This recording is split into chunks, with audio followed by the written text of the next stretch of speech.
101.7 The Truth. It's your girl Jazz Tyler. We are live and direct. Truth Nation, it's Friday. It's going down. Welcome to the Tapped In with your girl Jazz Tyler. I'm excited. We have some special guests today. Former NBA All-Star Larry Hughes will be joining us virtually at 5 o'clock Central Standard Time. 6 o'clock, we have our hometown hero, Montel Jackson, UFC fighter. Good brother, man, does a lot of the community. Both of these gentlemen, and I am extremely excited to sit down and speak with them. It's Friday. How y'all feeling out there? I'm happy. The weekend is approaching. I'm not really happy about the weather. We got to do better, Milwaukee. We got to do better. All right. So today, I want to ask a question, right? And I want y'all to help me understand this. I've had some experiences dealing with a situation like this, but I'm eager to see where you guys are, where you stand at on it. Is loyalty supposed to make you comfortable, or is it supposed to make you better?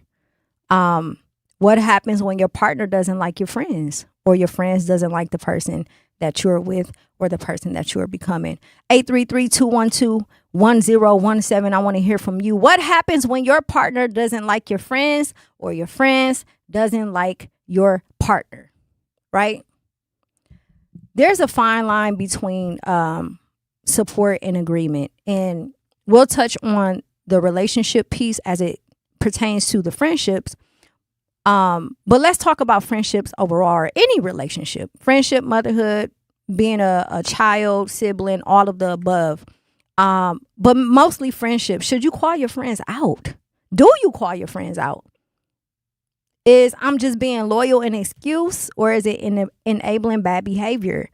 And why do we confuse support with agreement? Me personally, I used to have friends who I've learned throughout the years that obviously having the right people around you matters. But for me personally, I've experienced some traumatic situation with people who I considered as friends, family, relatives, all of the above. And it wasn't because they held me accountable. It was because they did the opposite. Because they actually sat back and allowed me to self-sabotage and to self-destruct, knowing that it would keep me at a certain level. And a lot of times we don't recognize who we are. We don't see ourselves the way that the world views us, which can be a downfall, especially for someone who is anointed or who has a certain light shining up on them. And let's be clear, if you know it, the people around you know it as well.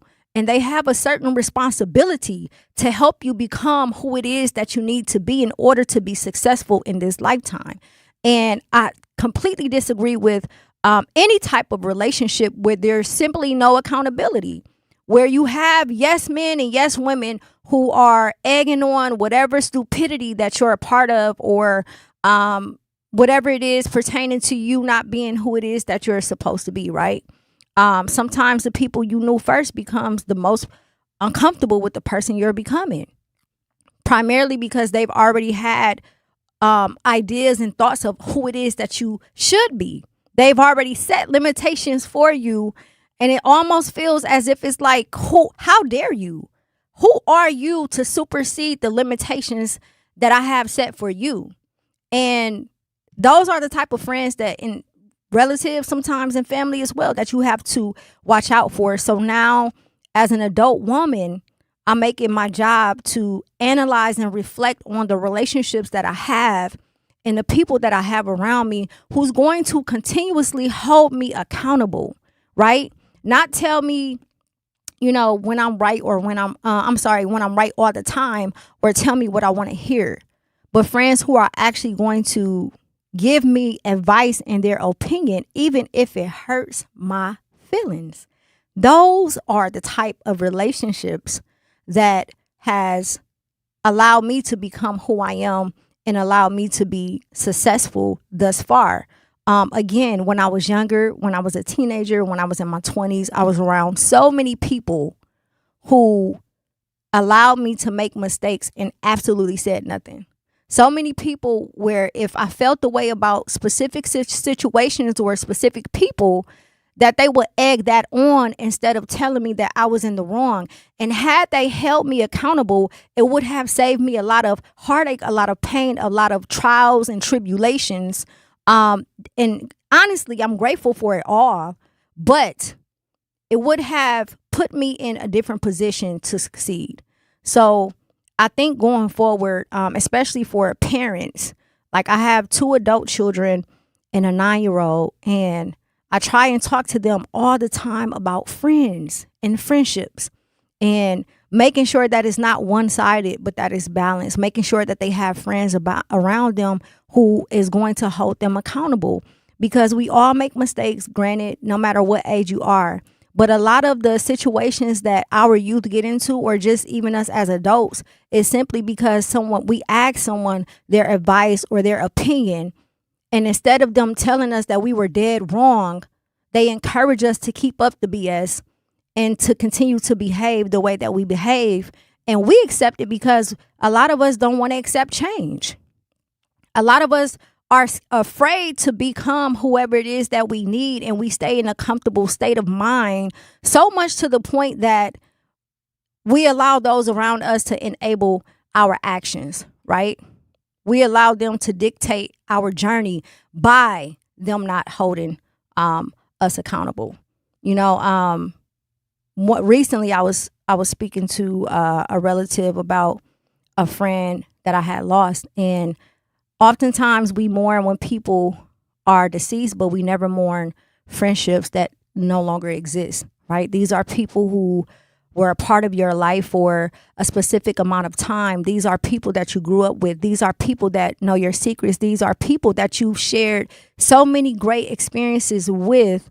And somewhere along the lines, there's a realization. You understand that this person may not be for you. And instead of accepting it and saying, you know what, I'm going to step back and realize that this is just a season or a reason, but not a lifetime, as it pertains to this specific relationship, we allow them to continue to behave the way that they behave because we're comfortable in behaving the way that we behave.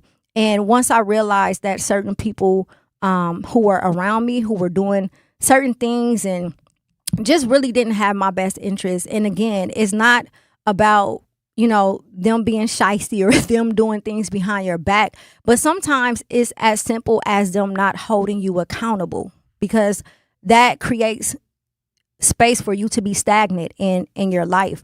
And mourning a friend that's still here is very difficult, because you could be scrolling on social media and you'll see the memories pop up, or you can run into them, or you can run into people that they know or their family.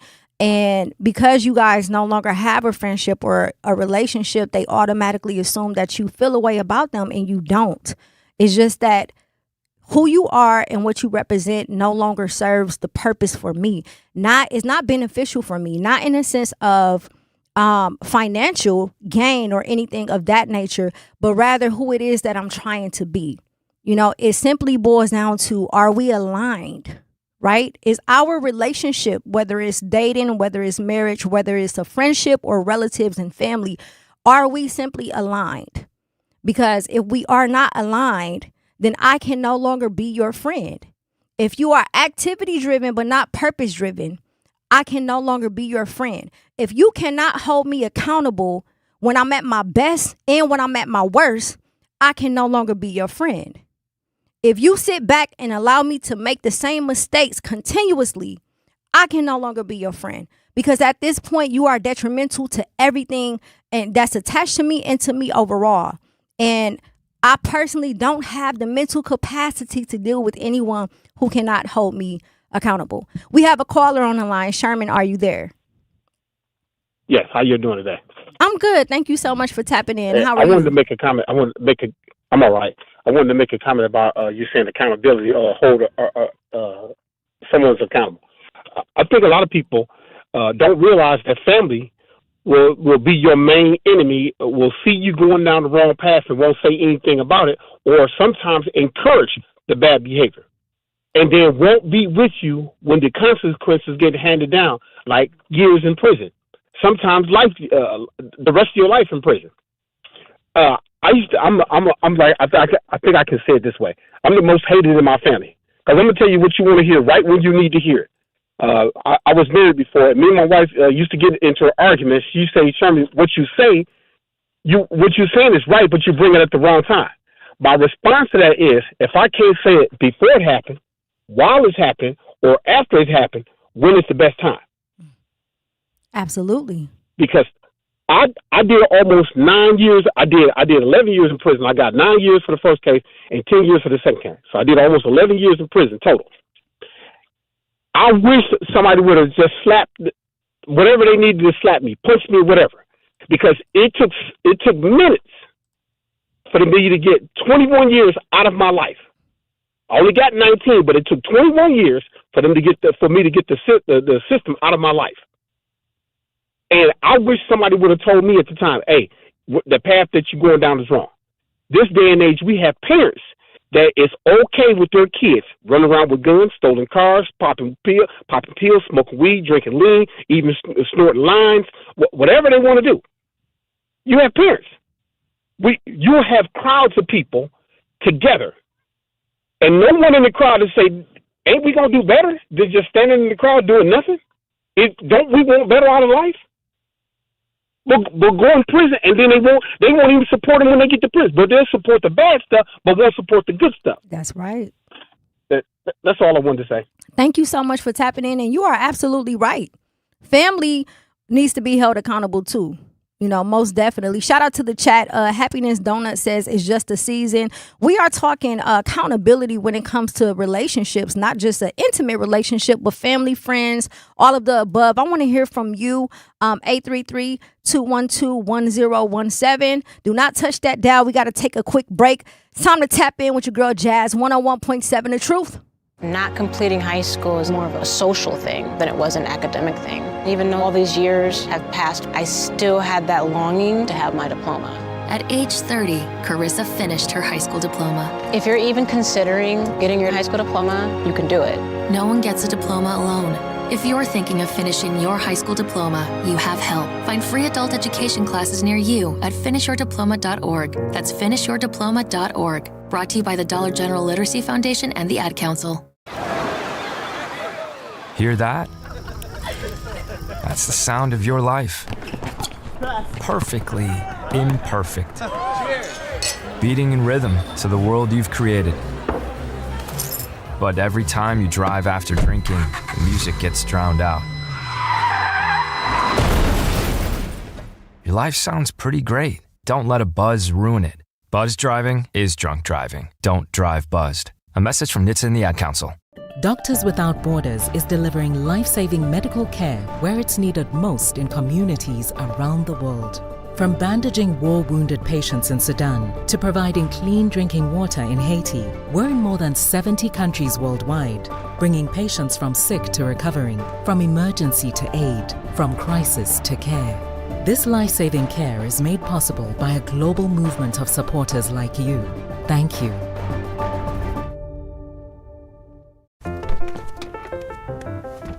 Mommy, can I sit in the front seat just this one time? Please, please, please. No, not yet. But why? Because I love you, and you're just not ready yet. Now, get in the back so I can get you in your car seat, please. Putting your kids in the right seat for their age and size is an act of love. Check that your kids are in the right seat at nhtsa.gov/the right seat. Love protects. A message from NHTSA and the Ad Council. In sitcoms, when someone has a problem, they just blurt it out and move on. Well, I lost my job and my parakeet is missing. How was your day?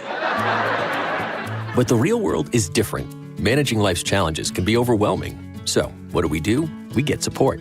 The Huntsman Mental Health Institute and the Ad Council have mental health resources available for you at loveyourmindtoday.org. That's loveyourmindtoday.org. See how much further you can go when you take care of your mental health.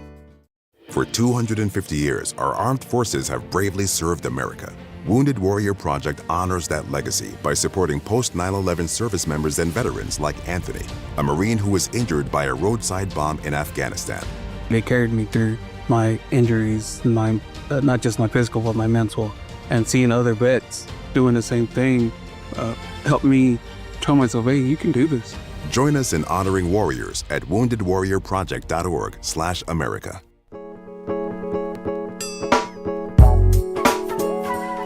101.7 The Truth. It's your girl Jazz Tyler. It's time to tap in. Happy Friday, Truth Nation. We are live and direct. Today we are talking friendships and accountability, right? Is loyalty supposed to make you comfortable, or is it supposed to make you better? Tap in. I want to hear from you. 833-212-1017. Honestly, this topic is very personal to me because, again, I've experienced some things in my life when it comes to friendships and not having the right people around you. And I truly believe that we've turned friendships into agreements. We've turned them into silence. We've convinced ourselves that a good friend is someone that is just supposed to have our back. But what if the best friend isn't the one defending you? What if it's the one willing to tell you when you are wrong, right? That's a real best friend. Not the person that's going to cater to your subjectiveness, but someone who is willing to hurt your feelings because they love you that much, right? And that comes with a lot. It comes with not people pleasing. It comes with boundaries. It comes with saying no. It comes with choosing peace over popularity. It comes with becoming so comfortable with disappointing people. And oftentimes I feel like that's a slippery slope, especially if you are a person who likes to people please. If you are a people pleaser, in which I used to be a people pleaser, not because I was afraid or fearful, but just because I always wanted to see the best in people. And then I realized when I stepped back and started working on myself that that's not the correct way to love your friends. The correct way is to hold them accountable, not to make them feel like everything they do or say is right. This is what the gentleman, the previous caller, Sherman, was speaking about. You know, you have people that surround you who wants to partake in whatever it is that you have going on that's negative, but they don't want to partake in the consequences, right? That's people pleasing. That's being a yes man. That's someone who's encouraging your behavior. That's not growth. That is not growth whatsoever. And at some point, especially if you are a grown adult, you have to understand that. You know, in our community in particular, right, there's this thing that happens where when something happens, whether especially in families, but when something happens in a relationship that you have with someone, no one addresses it. You sweep it under the rug. You don't want to talk about it. You allow time, the distance, you allow that so that you can come back when you're ready to act like nothing ever happened. That's not accountability. And those are not boundaries either. Now, granted, I am a person, everybody know, if you've been following the truth, you know I will block somebody quick. I'm telling you, friends, family, it doesn't matter. I will block somebody so quick when it comes to my peace. And now I've taken accountability in understanding that that is not the correct way to deal with the situation.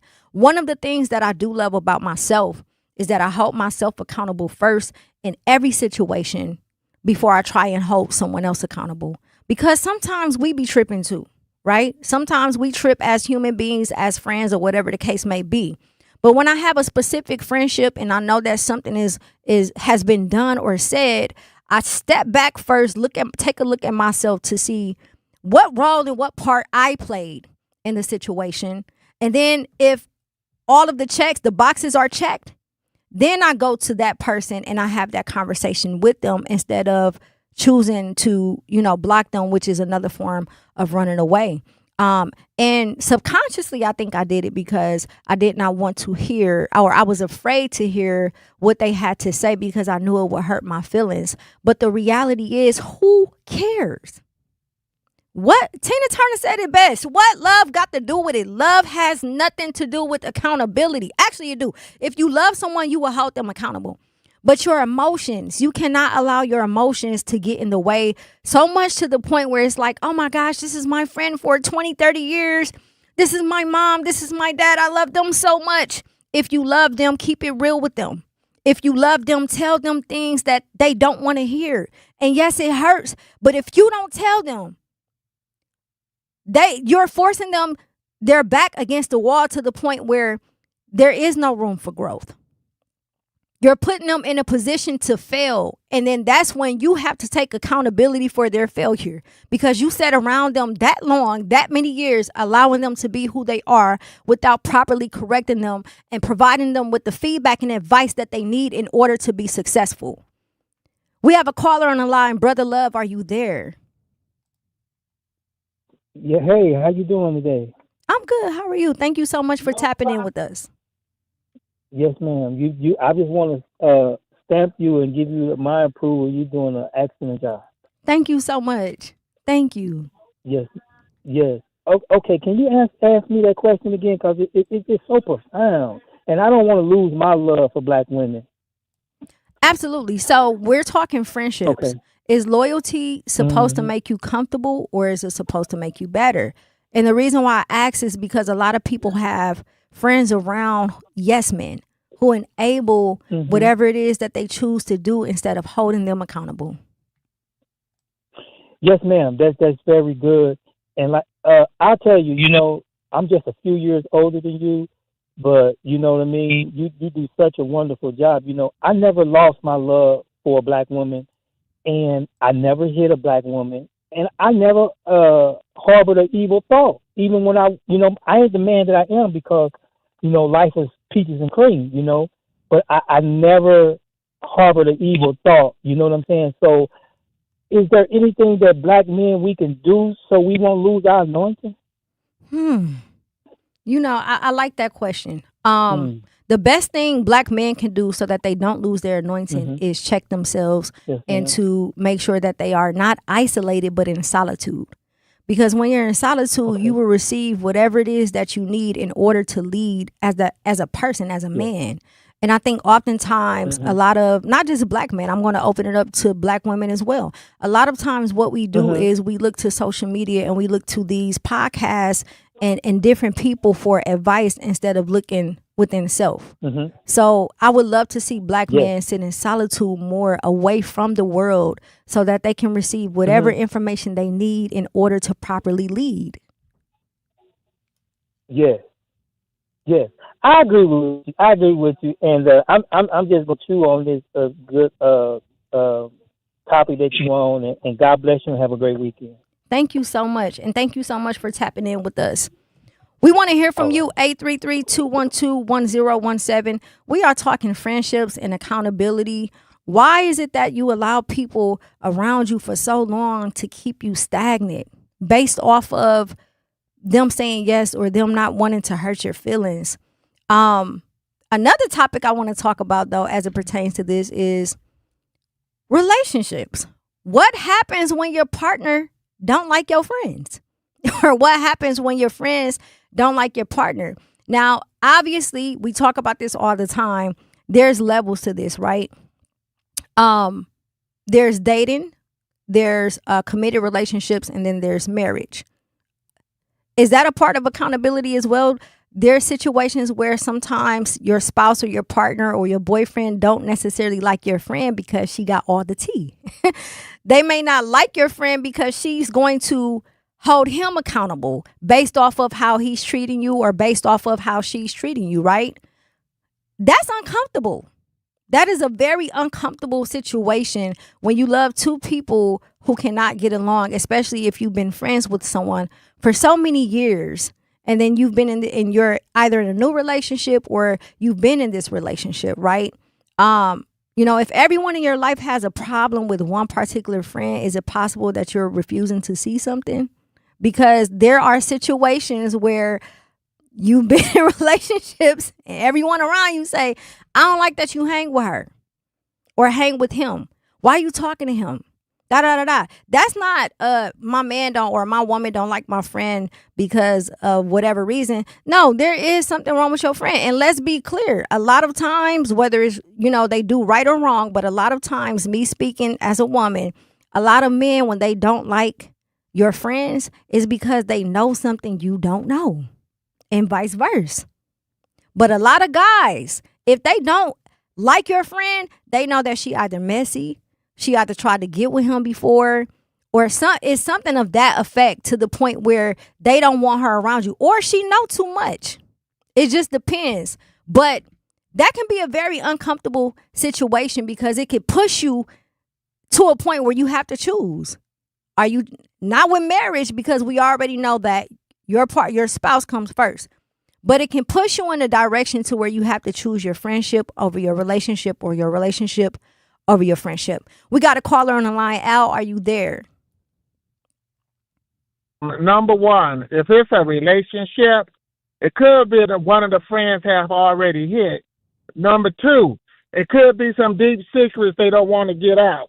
So if you are a people pleaser, whether it's a best friend or a relationship, if it's a best friend and they popping attitudes, you got to let them go and let them rock. See, because a lot of times they have all these secrets and they're afraid you're going to put them secrets out.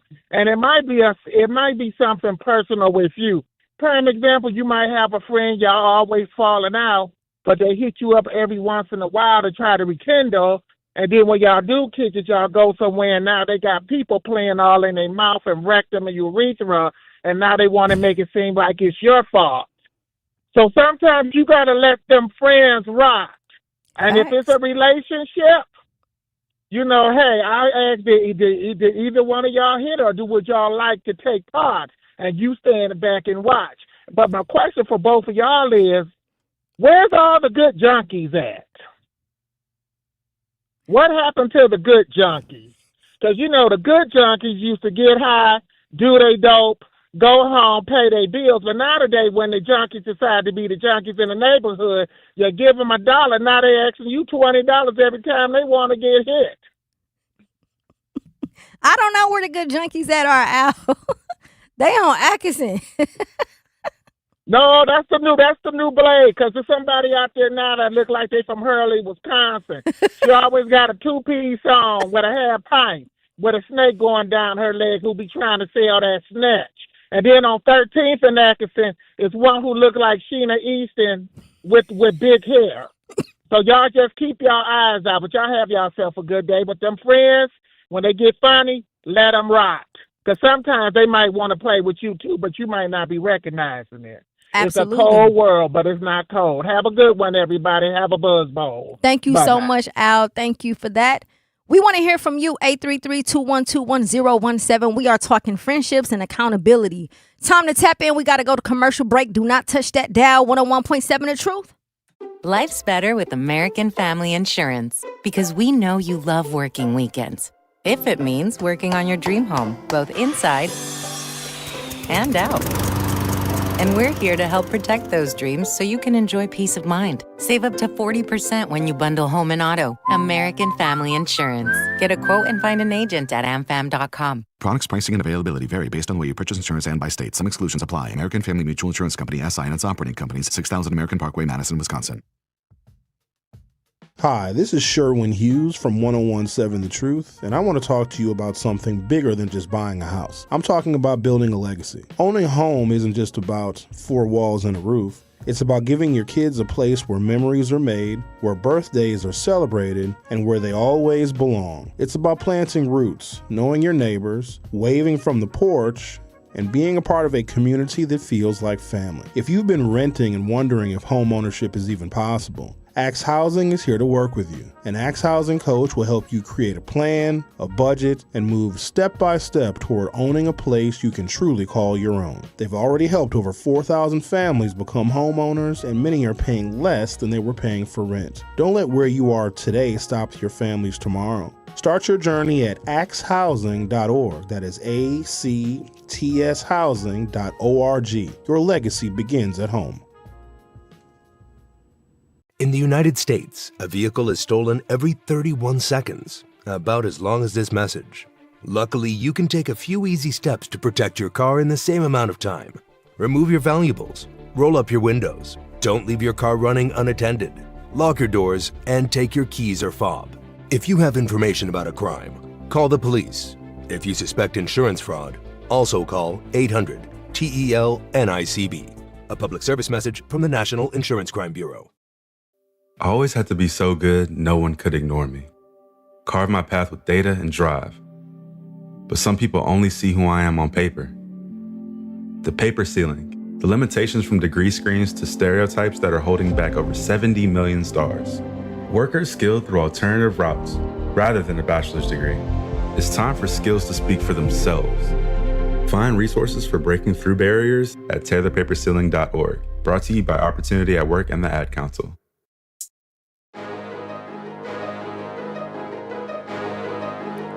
.7 The Truth. It's your girl Jazz Tyler. We are live and direct. Happy Friday, Truth Nation.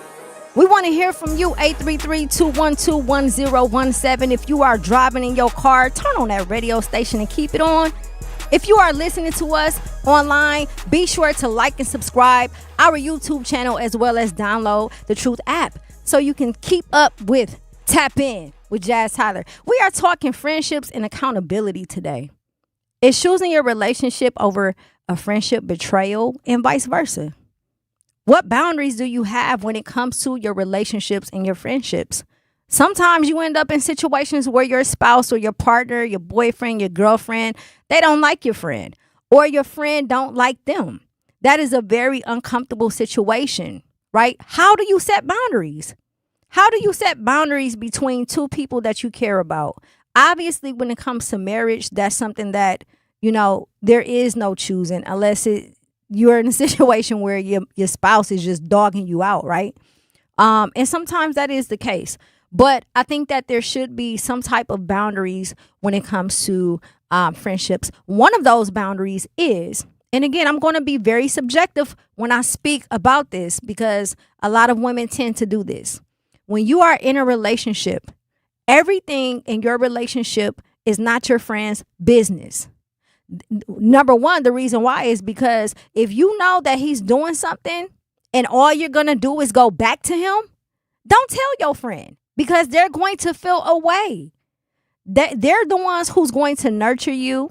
They're the ones who's going to give you the advice, who pick you up after this man and did whatever it is that he did to you, right? Only for you to go back and deal with him and be forgiven.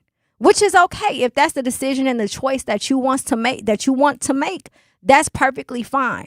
But leave your friends out of it because that's when the turmoil comes. That's when the dum-dum.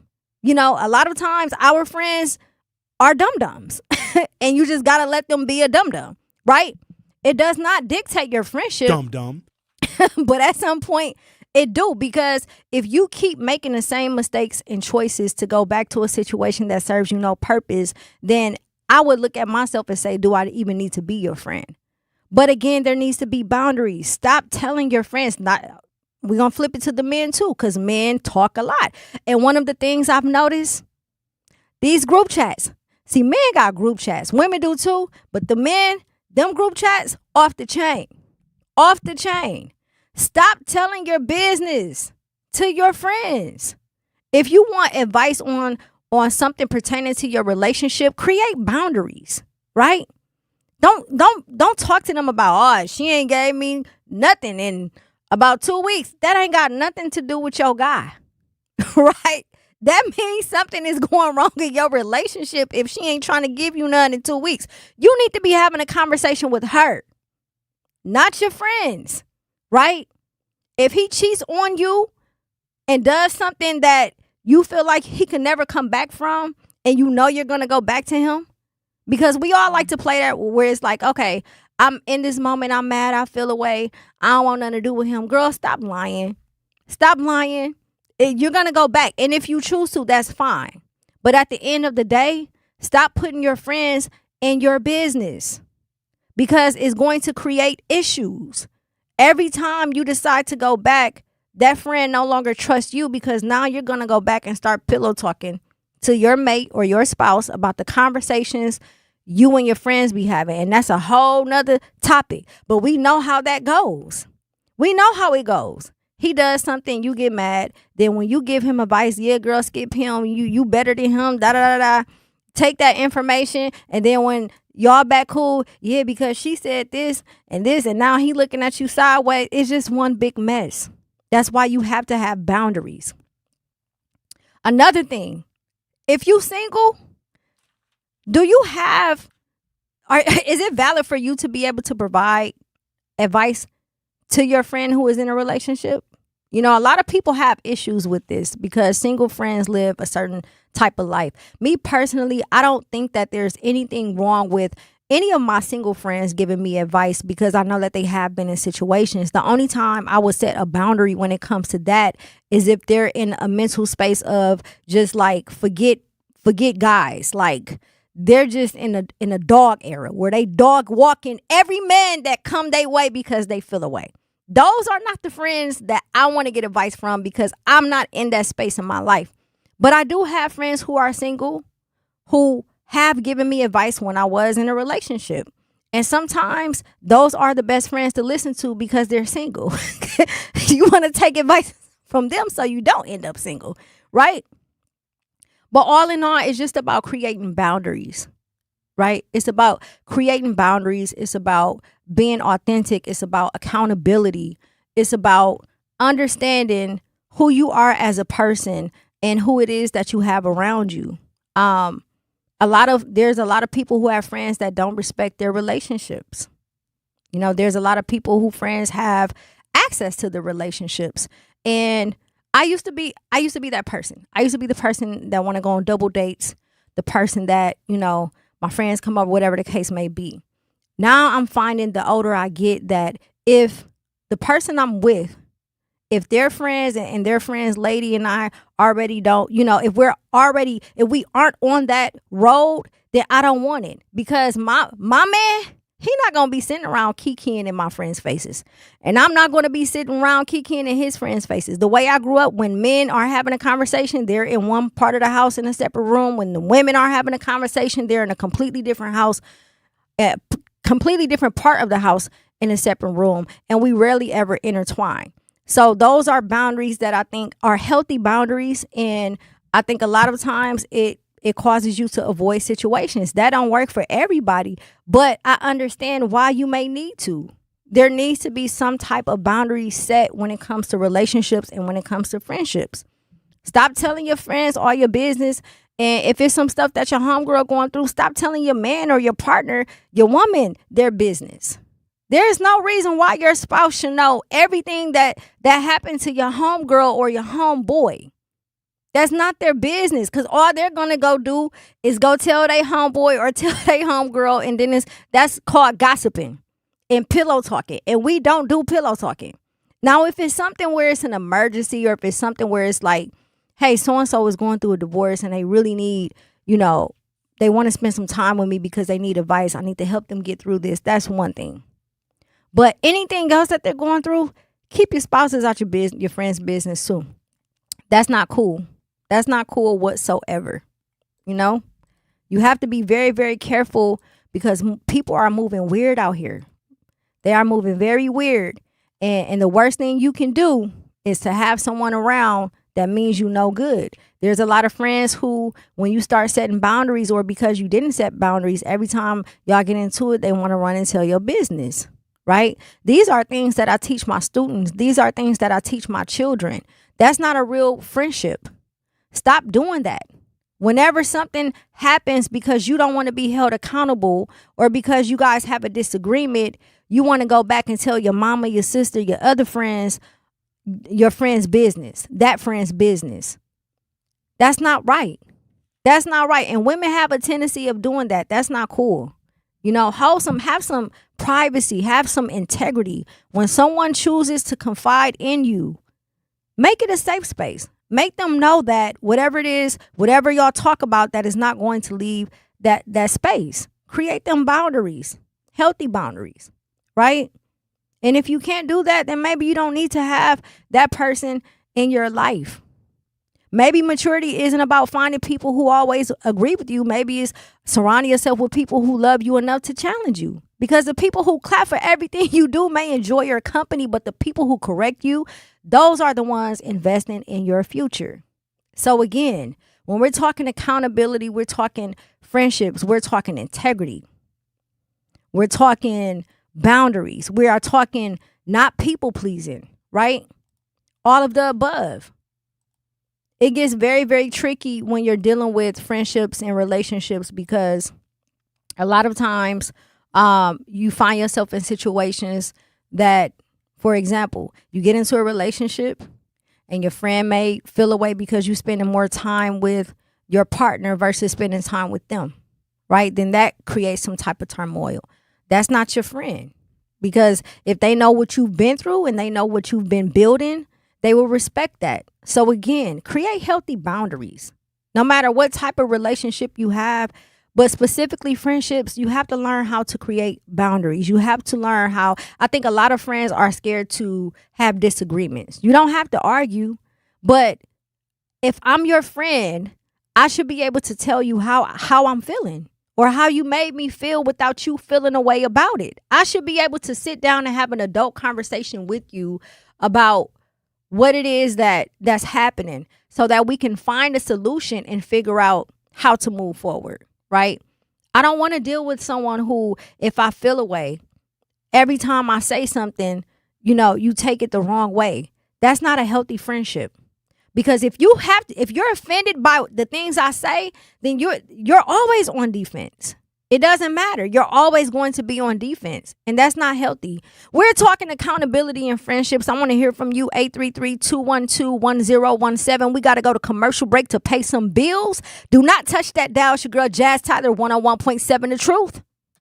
At UW Milwaukee, students don't have to wait until college to start building their future. Roar Ready lets students K through 12th grade join in hands-on programs across campus. From science and tech to arts, sports, and more, students try new things, meet new people, and build skills that matter. Programs are led by UW Milwaukee faculty, staff, and current students. And it's easy to register online. Get started today at uwm.edu/roarready. UW Milwaukee.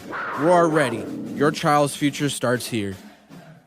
I'm Sherwin Hughes, and I know the power of Stars and Stripes Honor Flight firsthand. As someone who's been on an honor flight, I can tell you it's a day you'll never forget. Stars and Stripes Honor Flight gives our oldest veterans who served in any location in June of 1975 or earlier a free one-day trip to Washington, D.C. for veterans. Airfare, meals, a coach bus tour, and special flight apparel are all included. It's a day of honor, gratitude, and camaraderie. Veterans who served in the Vietnam or Korean War go to flySSHF.org and ask for an application. I'm Chris Jackamick. I served in the United States Air Force and I deployed 3 times. So in 2017, I was serving as an Air Force First Sergeant. Our motto in that role is, my job is people, everyone is my business. But unfortunately in that year, I would lose my own brother, Lance Corporal Adam Jackamick, to suicide. The majority of veteran suicides are from guns. I store my weapons securely, not only for myself, but for my family. Store all your guns securely. Help stop suicide. My service never stops. Brought to you by End Family Fire and the Ad Council. And here's Heather with the weather. Well, it's beautiful out there, sunny and 75, almost a little chilly in the shade. Now, let's get a read on the inside of your car. It is hot. You've only been parked a short time and it's already 99 degrees in there. Let's not leave children in the back seat while running errands. It only takes a few minutes for their body temperatures to rise, and that could be fatal. Cars get hot, fast, and can be deadly. Never leave a child in a car. A message from NHTSA and the Ad Council. Babes, what are you doing? What? I'm just mowing the lawn. No, it's blazing hot and dry out here. Don't you remember? Smokey Bear says. Avoid using power equipment when it's windy or dry. Where'd you learn this? Oh, it's on SmokeyBear.com, with many other wildfire prevention tips. Right. Thanks, honey bear. 'Cause remember, only you can prevent wildfires. Brought to you by the USDA Forest Service, your state forester, and the Ad Council. Yeah.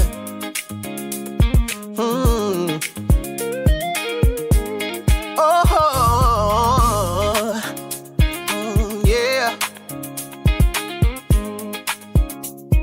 This how we gonna do this right here.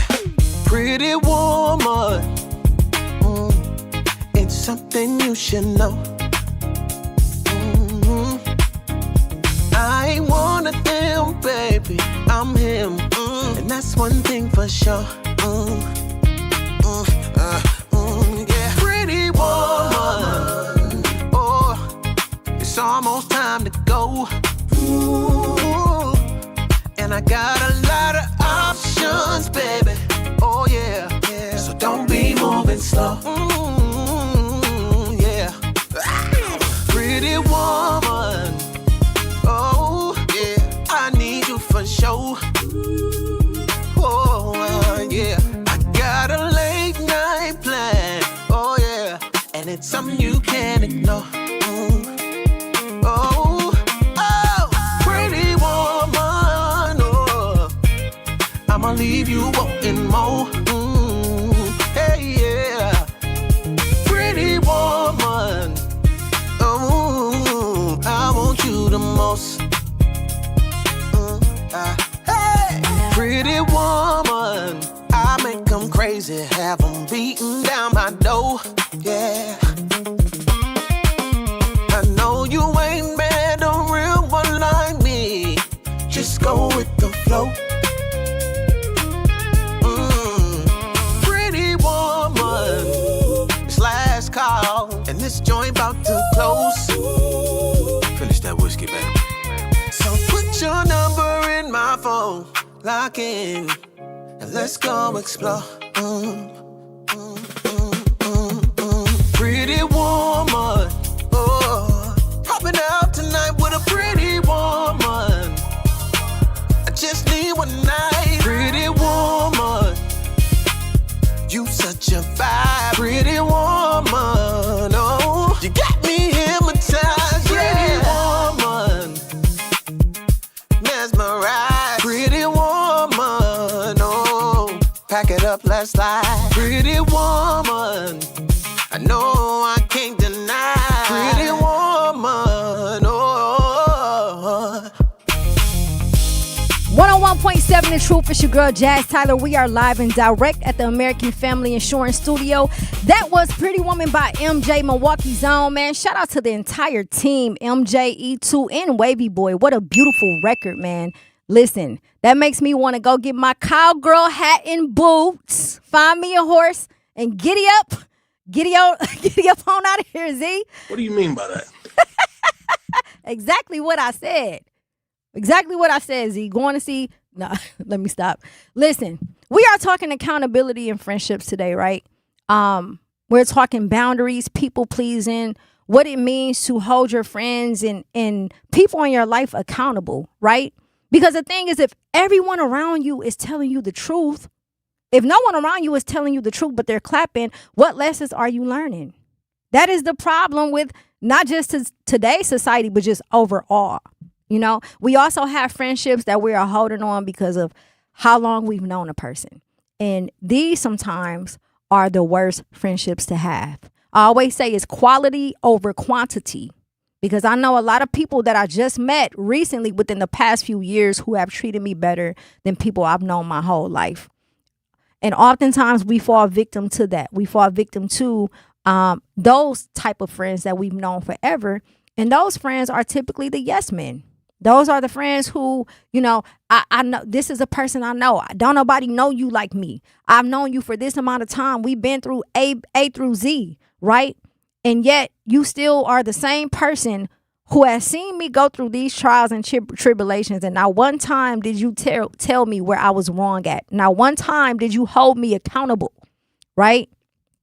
It means nothing. All of those years of the friendship means absolutely nothing if you have never taken the time to check me about something that I was in the wrong for. We can sit there and we can party and we can have a good time. We can go out and kick it. We can gossip. We can do whatever. But when it comes down to the accountability piece, I have to overlook that because we've been friends since, childhood? Absolutely not. Anybody can get it. Anybody can go. Okay? For real, anybody can go. And you have to have that much discipline in your life. You got to love yourself enough to say, this is not enough for me. This is not enough for me. What you offer me is not enough. It no longer serves a purpose in my life because you are allowing me to self-destruct. And it's okay. You know, if I see you, it's all love. What Tupac said, I ain't mad at you. I'm not. It's all love. But I can't deal with you because you're dangerous. You are dangerous to my mental health. You're dangerous to my physical health because you will sit back and you will watch me make decisions and gas me up to make these decisions. And then when the consequences come, you're nowhere to be found. So again, that is not friendship. That is not friendship whatsoever. We have to start setting these boundaries and we have to have healthy dialogue with our friends to let them know. I want to shout out my best friends, Shanika, aka C Bella, and Sharika, because and Steve. Like we literally have conversations where there is accountability. We were able to say, this is how I feel, this is how you made me feel, and what is the solution? And if we ever need a break, it's okay. We're not going to stop being friends. And I don't mean a break where it's like years we will go without talking to each other, right? But sometimes you need a couple days, sometimes you need a week. But one of the things that I value and the reason why I have them around me is because I know that at any given time, I can trust them. Trust them in the sense where I know that when I'm not in that room, they're going to hold my name down regardless. Trusting them to the point where I know that if I'm feeling a certain type of way, I can have a conversation with them and we can talk about it and find a solution and have some type of clarity, which then enhances our friendship, right? And luckily, I've been blessed to know them since I was a child, which is just a bonus for me. But I truly, truly appreciate the fact that we have created safe spaces in each other's lives so that we can have healthy dialogue. If I'm in a wrong, again, I'm going to hold myself accountable first to make sure I'm not the one tripping, because sometimes we do be tripping. And you got to be 100 with yourself before you're 100 with anybody else. I'm going to keep it real with myself first. And I'm going to make sure that whatever it is that I'm thinking that is not based off of emotions, where I'm creating a perception that is not really the reality. Those are that's the process I have to go through first when dealing with my friends before I get in my feelings about anything. And then if everything checks out, then I bring it to them. Hey, I was sitting on this, for a couple of days, and this is how I felt. And I felt like you made me feel this way. And I want some clarity, right? Oh, no, that wasn't it. This. And you laugh it off and go about your business. Not the opposite, where you are addressing your friend and then they get an attitude and now it's an argument, or they don't want to talk and then they go and get to telling your business to everybody else and they mama. Those are not friendships. So create those healthy boundaries, right? Your friends, the people around you, should be providing, showing you how to have discipline. They should be catering to you being a disciplined person. If they understand your lifestyle and where it is that you're trying to go and where you are currently in your life, they will respect your decisions. This is another thing. Shout out to my best friend, Shanika and Sharika, because they know they've been there during my entire transitions. Sometimes I don't feel like partying. Sometimes I don't want to go to the club. Sometimes I don't want to do anything. And it doesn't mean that I don't want to hang with them or that I dislike them. It just means that, hey, Jazz is just in a different space in her life. She's grown into this space for a specific reason. So now let's find things that we all can do collectively that works for everybody, right? That's a real friendship. That is setting healthy boundaries. That is how you're able to be successful in your relationships when dealing with other people. That's what it's all about. Create those boundaries, have that discipline, have that integrity, so that when your friends are not in a room, it's nothing nobody can tell me about my best friends. For real. I don't care what you thought or what you seen, what you heard. When it comes to mine, you can't tell me nothing about them. Even if they is in the wrong, I'm never going to down talk them behind their backs. I might talk some stuff to their face, but I'm never going to say anything behind their backs, because I have integrity and those are my real friends. And that's how it should be. That's how it should be. We talk, we have conversations about certain stuff, but again, we don't tell each other everything because it's not for us to, when it comes to relationships or when it comes to specific things. But at the end of the day, those are my accountability partners. Those are the people that I'm going to call to make sure I'm not tripping, because I know that they're going to put me in my place. They're going to be 100% with me in everything I do so that Jazz can be successful. So my advice to you all is, if you don't have people like that in your life, you got to let the people that's around you go. You have to You have to have people around you that's going to hold you accountable, people around you that you're in alignment with, so that you can be whoever it is that God intended you to be. That's what life is about, being purpose-driven and not activity-driven. So if you have those type of people around you, man, go get you some new friends. I know people like to say no new friends. That's a lie.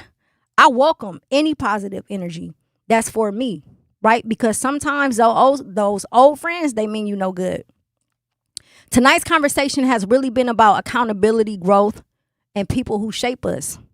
Our next guest has spent his life living those principles, not just as an NBA player, but as a former NBA player, father, mentor, and coach. Coming up next on Tap In with Jazz, we got Larry Hughes, who joins us to talk about discipline, mentorship, and why investing in young people may be the greatest legacy any of us can leave. So stay tuned. Do not touch that dial. We got to go to a commercial break. We will be back with Larry Hughes, 101.7 The Truth. Don't let summer pass you by. Turn it all the way up at Summerfest. The music, the moments, the memories you'll replay all year long. Summerfest, presented by American Family Insurance. June 18th through July 4th. Get tickets now at summerfest.com. Are you looking for a place to shop that offers a fair market price? Or how about a place that is clean with a friendly atmosphere, has been recently remodeled? You need to visit Century Food Store on 92nd and Lisbon Avenue. They offer a wide variety of grocery items, meats, and fresh vegetables at a fair market price. And don't forget the hot food section, which offers soul food, Indian, and Mexican foods. So what you waiting for? You can also order groceries through DoorDash, Uber Eats, and Instacart, or stop by Century Foods at 92nd and Lisbon Avenue today. When a warrior faces adversity, he fights through it. He finds a way. Freedom isn't free. Rolling strong. Belief. Believe you can, and you will. Wheelchairs for Warriors provides mobility solutions to veterans and first responders injured in the line of duty. Join the mission and visit wheelchairsforwarriors.org. Here's the deal. We gotta set ourselves up. See, retirement is the long game. We gotta make moves and make them early. Set up goals. Don't worry about a setback. Just save up and stack up to reach them. Let's put ourselves in the right position. Pre-game to greater things. Start building your retirement plan at thisispretirement.org. Brought to you by AARP and the Ad Council. For 75 years, the Muscular Dystrophy Association's voices have thundered through the halls of Congress. For 75 years, we've willed the impossible into existence. For 75 years, the MDA community has pushed the science, shifted the narrative, and established the field of neuromuscular medicine. And until that day when this is all a thing of the past, you couldn't stop us if you tried. Join us and celebrate 75 years of breakthroughs at MDA75.org. You can't buy a best friend. You can love them, walk them, pet them, and care for them, whether they want you to or not. You can take a picture or 50. You can fly to the moon, travel the world, or just stay in bed. You can't buy a best friend like that, but you can adopt one. There are millions of pets waiting for a best friend just like you. Help us save them all at bestfriends.org. For 250 years, our armed forces have bravely served America. Wounded Warrior Project honors that legacy by supporting post-9/11 service members and veterans like Anthony, a Marine who was injured by a roadside bomb in Afghanistan. They carried me through my injuries, not just my physical, but my mental. And seeing other vets doing the same thing helped me tell myself, hey, you can do this. Join us in honoring warriors at woundedwarriorproject.org/America. You're listening to Milwaukee Black Talk on 101.7 FM. The Truth. And 1510 AM. W269DL. Milwaukee. A Milwaukee Black media company.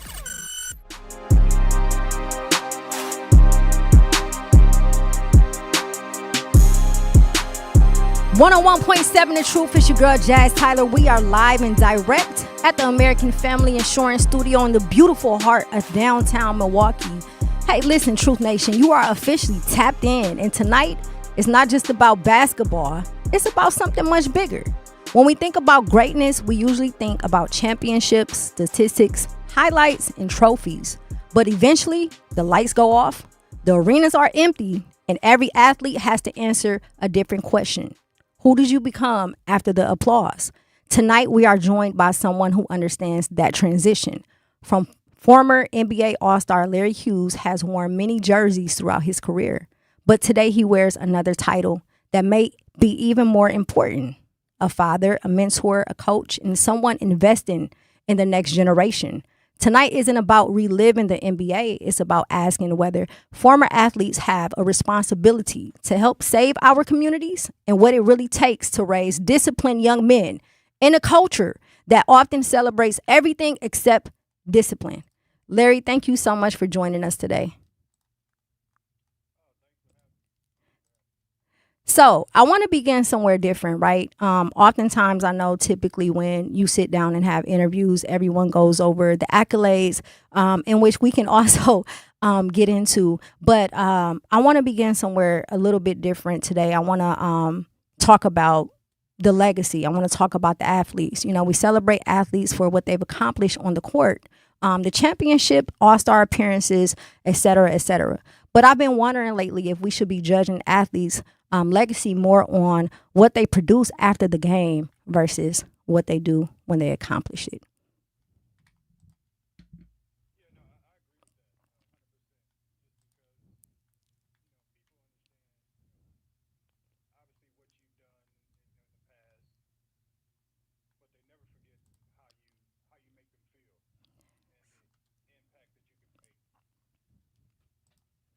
Absolutely.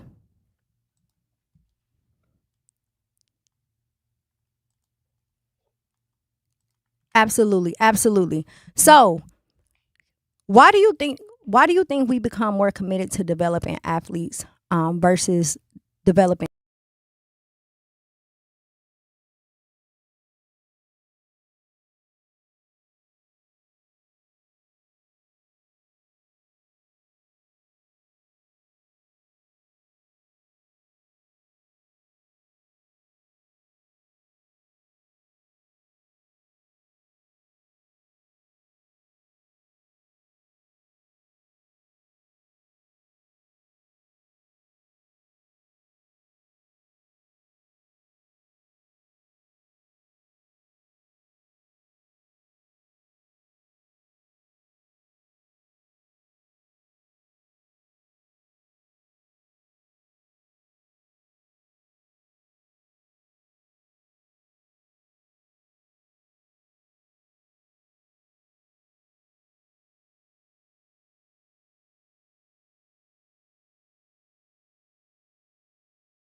things that you've experienced as a youth prior to playing basketball that assisted you with the discipline you have today?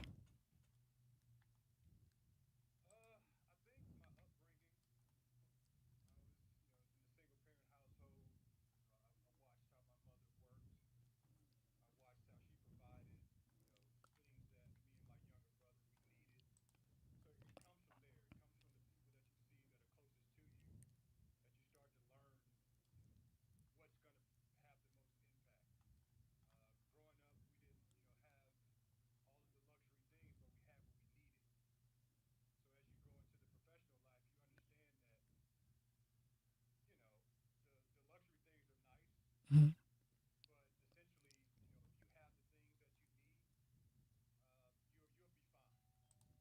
Absolutely.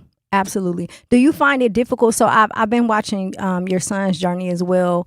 Do you find it difficult in this generation, not just with your son, but dealing with and teaching and coaching youth in general, with the youth as it pertains to discipline? Is it a little bit more difficult to teach them discipline, or do you feel like it's the same when you were growing up? I think the world is tough. I think when I was coming up, especially in my basketball journey, there were a number of educators that were involved in youth sports. You know, teachers, counselors, principals that were actually, started the basketball organizations and basketball programs. Now it's a little bit different. It's more of a wide open landscape where if you have an opportunity, anyone can start a program. But I think the foundation is started at home.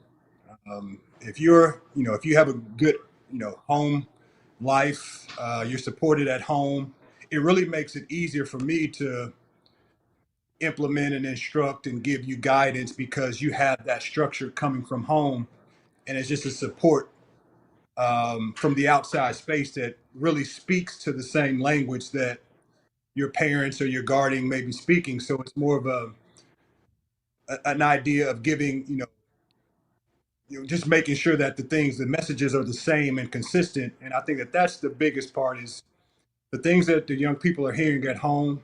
It's up to us to make sure that the message is consistent. And that's where I think it makes the most impact. Absolutely. So let's get into it. You are huge in the community. Last year, I believe it was last year, you received the iHeartMedia Award for things that you've been doing inside of the community, but you've been doing this way before any accolades. Can you kind of tap into our listeners to let them know what it is that you do back at home, including the camps that you run with the youth as well? Well, I'm a hometown kid, born and raised in St. Louis. This has always been home for me, even through the cities that I've played in. I've always made my way back home, in the summertime.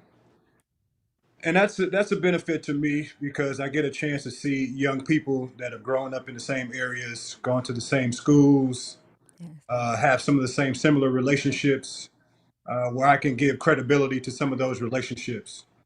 So it goes back to the point again. It starts at home. I, really, love the young people within our community. Understand the challenges that they go through. Um, so I've been there and done that.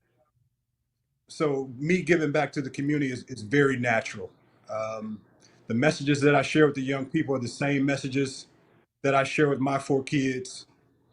So there's no difference in me wanting someone to be more successful than the other person. I'm just making sure that I provide, knowledge, insight, information to help them be successful in whatever walk of life they choose, right? We don't all have to be professional basketball players. There's other things that are out there that you can make an impact, create a good life for yourself, be a good citizen, be a good person in your community as well. So we use basketball as a vehicle. And the motive behind that is three C's. It's court, classroom, and community, where we put an emphasis on those three things because that's not a focus on being a professional basketball player. That's not a focus on being a professional football player. That's focusing in on, your schoolwork because education can take you a long way. Making sure that you are a good person in your community where each one teaches one. And that's really the message that I preach is that we can all be successful in whatever life that we choose. And I'm just using basketball as that vehicle to really, help instill a lot of those life skills and character development that's necessary to be successful. Absolutely. I am a huge fan of people who have, become successful and go back home because oftentimes the youth that's in those neighborhoods, they never get a chance to see you guys up close and personal. With you, being homegrown and then going back home after retiring, how impactful from your own view has it been for you to show up for the youth? I think it's huge. Just for the fact that they're young, and I've been retired, 14 years now, so they don't necessarily put two and two together. Obviously, you can Google and use YouTube and kind of check out my playing days. But the parents are kind of the motivation behind being able to give a good message because they remember me. And they can point to me and say, hey, this is a guy that made it. This is a person that you maybe want to listen to. So that helps bridge the gap, with the community and the young people today, because these are young kids, right? They don't they don't know any better. But it takes the older generation to really give them something to point to where they can follow the instruction. Absolutely. And you said something so important because I think a lot of times when we mix the generations, a lot of people assume that because it was so long ago compared to the youth who are in middle school that they may not be aware. That does not relieve you of your duty to be a part of the community, right? So I'm glad that you mentioned that and that you continue to step up. We have NBA legend Larry Hughes live. We have to go to commercial break. Do not touch that dial. 101.7 The Truth. Talking about guns with others might not always feel comfortable, but it could save a life. Here's a way to start a conversation. Your family is going over to your neighbor's home for dinner for the first time. How would you ask if there are any unlocked guns in the home? Hey, we're so excited for tonight. Before we come over, though, may I ask if there are any unlocked guns in your home? Our guns are stored securely, locked in a safe that the kids can't access. Awesome. Learn how to have the conversation at agreetoagree.org. Brought to you by the Ad Council. Wherever there's a need in our communities, there's a United Way, improving lives so everyone can thrive. Where more people can gain access to healthcare and nutritious food for their tables. Where more community members can benefit from financial education and get connected to local resources for housing support. And where children are given more chances to reach their full potential. Community is where we find our strength and where we share our hope. United is the way. Visit unitedway.org. Are people around me safe when I vape? Science does not support that belief. Exhaled vape emissions linger in the air, affecting indoor air quality and bystanders in the same space through secondhand exposure. Vaping emissions can also accumulate on clothes, hair, dust, and furniture, leading to exposure risks to bystanders of all ages. And vaping around a pregnant person can lead to serious health impacts on fetal and childhood development. Enough with the puff. Learn more at ul.org/vaping. My mom has decided to learn to paint, and she's good. My dad's now into creative cuisine, and I've already put on 6 pounds. Learning new things comes with age. My mom, she started forgetting my name and what we're talking about. Forgetting well-known things doesn't. Memory loss may be a sign of Alzheimer's disease. Early detection gives you and your loved one time to plan for the future. Learn the warning signs of Alzheimer's at 10signs.org. Brought to you by the Alzheimer's Association and the Ad Council. Don't act like that. Don't wear that. Don't think that. I've heard everything you tell yourself every time you felt different. And I want you to know that you can be vulnerable and powerful. That taking care of your mind is taking care of everyone you love and who loves you. Love your mind. Find mental health resources at loveyourmindtoday.org. Brought to you by the Huntsman Mental Health Institute and the Ad Council. The possibility of lung cancer can be pretty scary, especially if you're one of approximately 8 million current or former smokers at high risk. That's why SaveByTheScan.org wants you to know that now there's a breakthrough low-dose CT scan that can detect lung cancer early, and it only takes 60 seconds. You stop smoking, now start screening. For an easy quiz to see if you're eligible, visit SaveByTheScan.org. It could save your life. SaveByTheScan.org is brought to you by the American Lung Association's Lung Force Initiative and the Ad Council.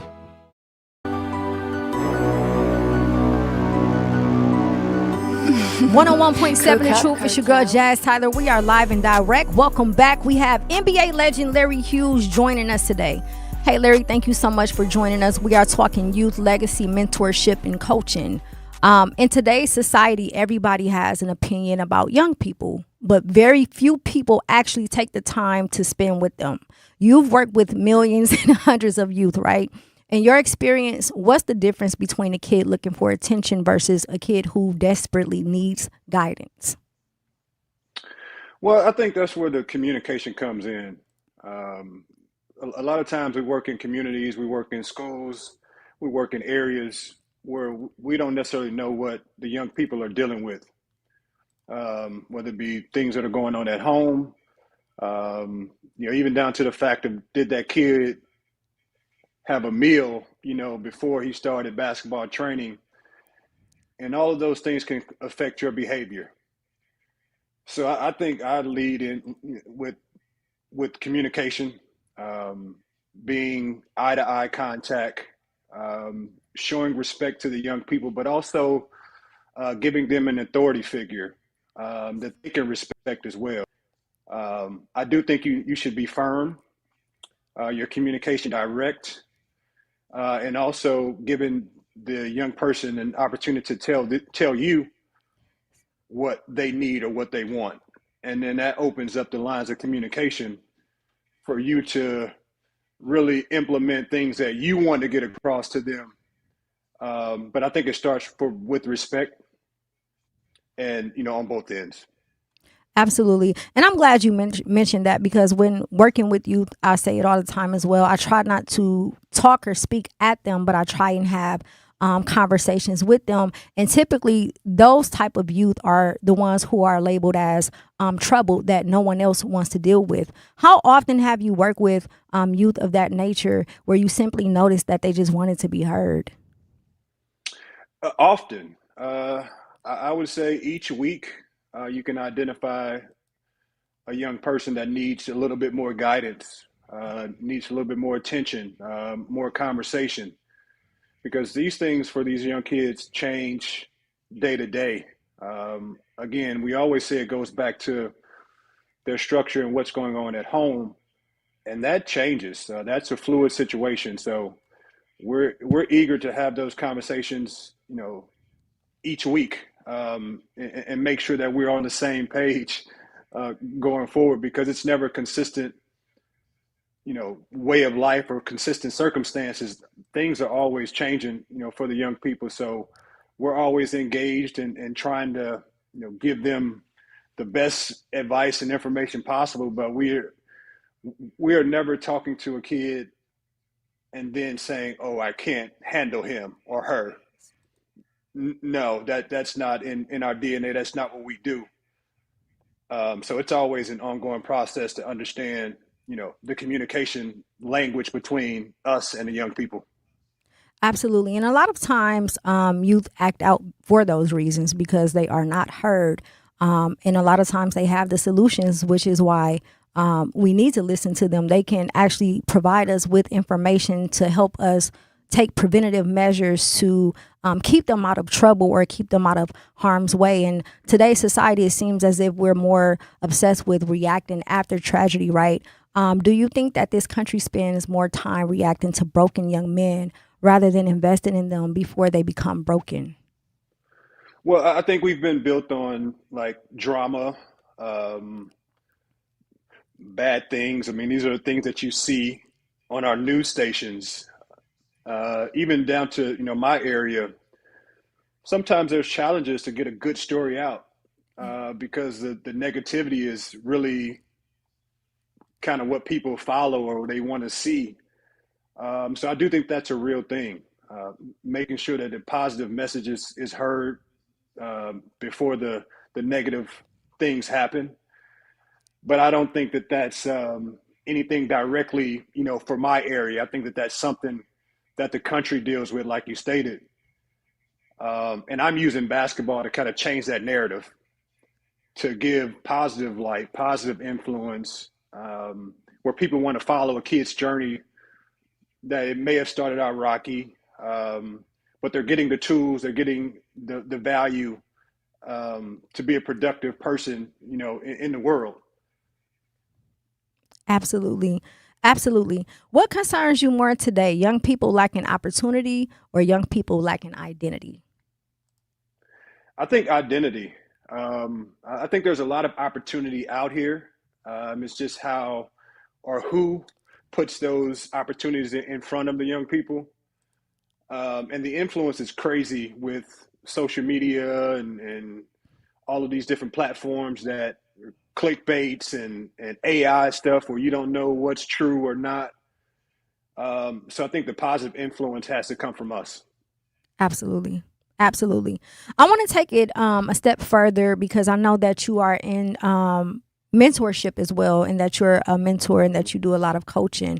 And oftentimes I have conversations with my friends about who supports the strong friend, right? And we always say when it comes to not just the youth, but just overall with our community, that it takes a village. But my question to you, as someone who has had some amazing mentors and who currently is an amazing mentor, who mentors the mentors? I'd have a few from a business standpoint, and then also from just a life coaching, kind of understanding how the world works, understanding how to position yourself to be successful, how to make sure that your message is heard, because sometimes it's not about who says the message, it's about what is in the message. And I use books a lot. Books are a history teacher. The things that we think has only happened once, they've happened numerous of times, and they're documented. So I use those books to not only help me in the business space for leadership, but also mentorship. How to communicate with people, how to be an anchor in different opportunities that you want to provide. So I really use the education of books to really formalize my thought process and my plans to execute. Oftentimes people assume that mentorship means you have to go and get a certification, or you have to have an LLC to officially become a mentor. For those listening who may be interested in guiding a young person, what advice do you have for them as it pertains to stepping out and just becoming a mentor? Do you have meaningful experiences, and are you able to communicate those experiences? Because I think people learn from others' experiences, but it's hard to learn from those experiences if you're not able to articulate the good and the bad from those experiences, the pros and the cons from those experiences. So what I would say to be a mentor is just having the ability to communicate. I think that is huge. What is your favorite thing about being a mentor? Not necessarily just with youth, but maybe adults too. But what is something that you truly enjoy when it comes to mentorship? I think it's about the respect, because people come to you for knowledge or information because they respect you. If they didn't have the respect for the things that you've done, the things that you've accomplished, the things that you're a part of, in to date, I don't think that they listen much. So for me, I think having the respect from someone approaching me to talk about, certain experiences that they may have either gone through, things that they've seen, and ways that I can help them be better prepared, either for that experience or, while they're in that experience.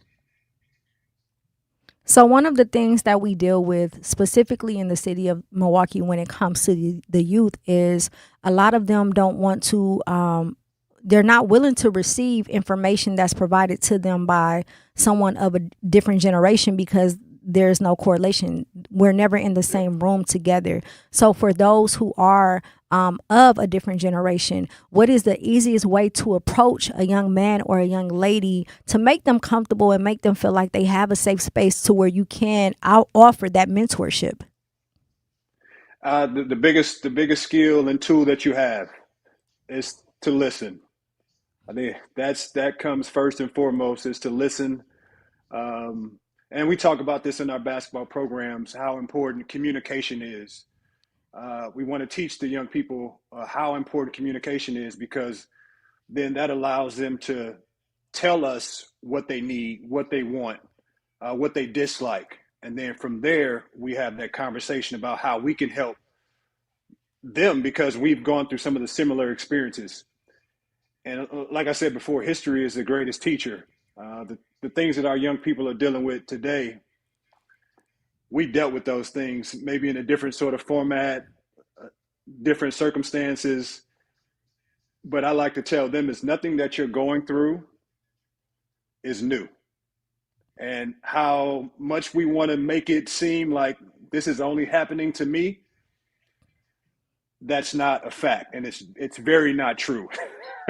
Absolutely. So that's really the message, is like, we want to listen and then provide them with sort of experiences that we've had to kind of bring it all together and put that circle together. I love that you mentioned that, because I was just talking about this on the show last week about how I come from a generation where my parents were very secretive. My family in general, it was like grown folks' business is grown folks' business.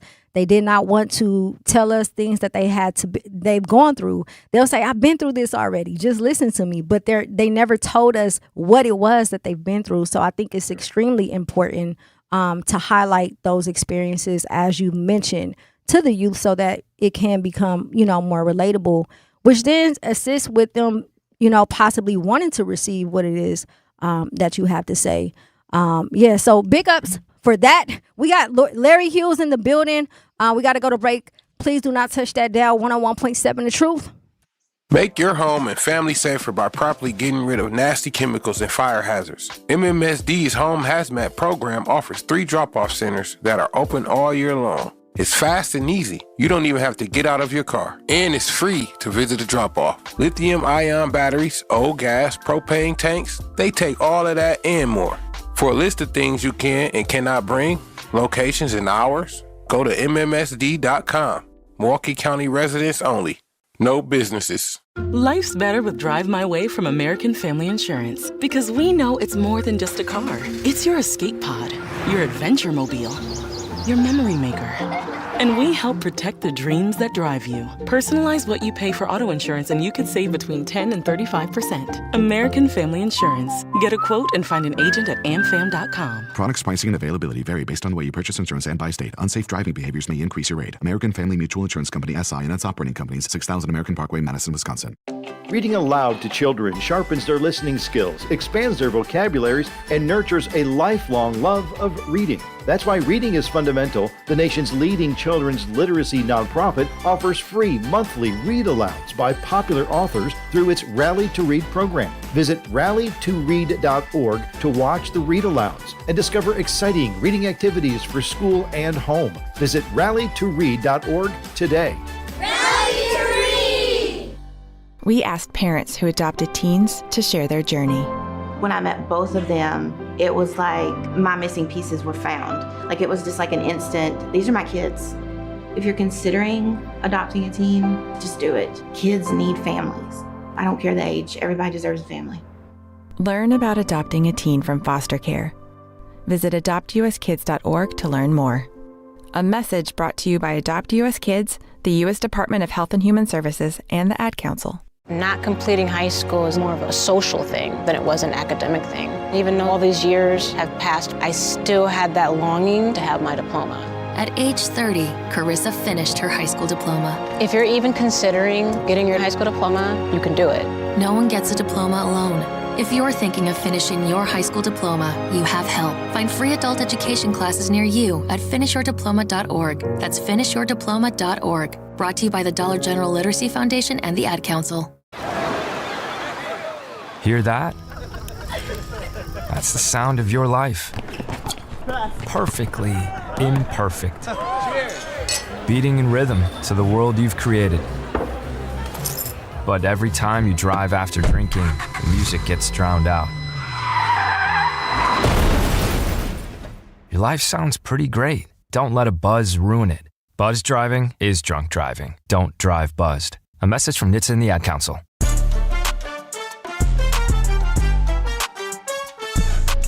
101.7 The Truth. It's your girl, Jazz Tyler. We are live and direct. We have NBA legend Larry Hughes on the line with us. Larry, thank you so much for joining us. We have been talking community, mentorship, coaching, but I want to tap into fatherhood and leave basketball alone just for a little bit. As a father, I watch you in your journey with your son What is the hardest truth you've had to accept about raising him in today's culture? Nothing really too bad. I'm pretty much locked into, the basketball space and things of that nature. So it's really about connecting the two. I mean, he's a basketball player, so we relate a lot of the life skills, the character development. My teaching to him is that basketball is a short part of your life, and after you're done with the game of basketball, there's a lot of years left. So really, coaching him up on how to treat people, how to show up, how to be held accountable. All of those man qualities that we need to hold on to be successful. So yeah, it's really a great experience. He's my only son, so that's always fun, right? I'm in a house full of women. so That's a we lot get a of chance to pressure. hang out and have conversation. So it's been great, man. It's been great. I love every minute of it.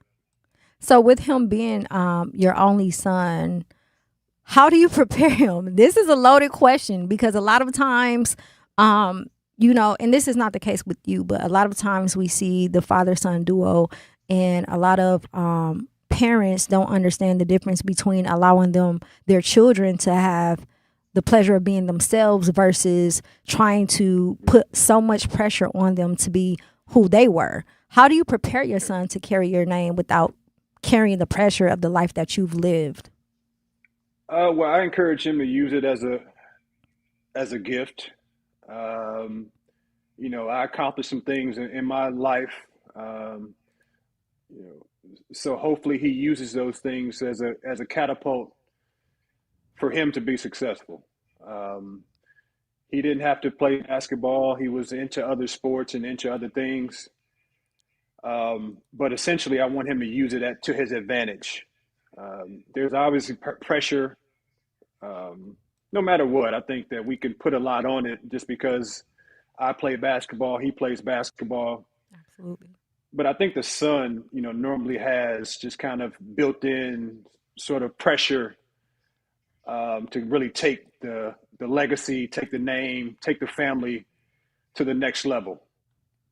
And however he chooses to do that, I'm okay with because I think he's been taught the right way to put others first. Again, be accountable, have self-discipline, all of those tools that people respect and are willing to follow you. I think that comes with whatever your name is, whatever age you are. If you can carry those principles, I think you'll be fine. And he's doing a really good job of doing that now. Absolutely. We all see just based off of the news and social media how, and personal experiences, how families are changing and fatherhood is changing. What conversations between fathers and sons have disappeared that you feel desperately needs to come back? You know what? That's a good question. I think for me, it's about allowing, with the tools that you provided your son, allowing them to stretch the limits, allowing them to explore, what they want to get out of life, what opportunities they want to accomplish. And I think we learn from there. There's going to be some bumps in the roads. There's going to be some times where I'm going to allow my son to bump his head, but I have, kind of the blueprint and some of the answers to that test, but they have to go through it. They have to live it. They have to experience it. So some of that is a little bit of give and take. But I think the message is making sure that people have respect for you and you're able to give respect. And I always tell my son is that you never get respect without giving respect. Absolutely. And I think that goes a long way. So in today's culture, we know, especially with social media, that everything is microwave, right? Like a lot of the youth, they see things when it's completed, but not necessarily the process. You've, again, won Defense Player of the Year. You've had the opportunity of mentoring LeBron on the Cavaliers. You've held some pretty high status standards, right, for yourself. How do you teach your son how to be purpose driven and not activity driven, to where he's not so much focused on the accolades, but rather what aligns with him in his career? Well, I've learned a lot of lessons. I wasn't, a kid that grew up with, I had male figures that were impactful, but not necessarily in the household. So it wasn't a everyday sort of message to, how to carry yourself, how to respect people, how to demand respect. And you said it. I mean, social media is like a highlight reel, right? It's the best of the best, but we know that there's negative and bad things that happen and go on, all the time. So we're not going to shield them from that. We want them to experience the good and the bad, but quickly decipher between the two, and then start to use those experiences to now, kind of operate in the space of, respect, kindness, just being a good dude. Just when you walk in the room, people, enjoy you being in the room. When you leave out of the room and people are wondering where you're at, I mean, those are the qualities I think that are positive. Yes, absolutely. So I'm not going to get on you too rough, but I do want to ask you this. I feel like it's something that a lot of people need to understand, because although we are fans of the game, a lot of us obviously has never played in the game. What is something that you've had to unlearn from your NBA career in order to become a better father? It's hard work making it to the NBA. And I have young, my kids are grown and older now. But my work ethic, as far as to like what I knew and how to make it, it was intense. And like I said before, like you have to allow young people to figure out their own journey, how hard they want to work, how much they want to work.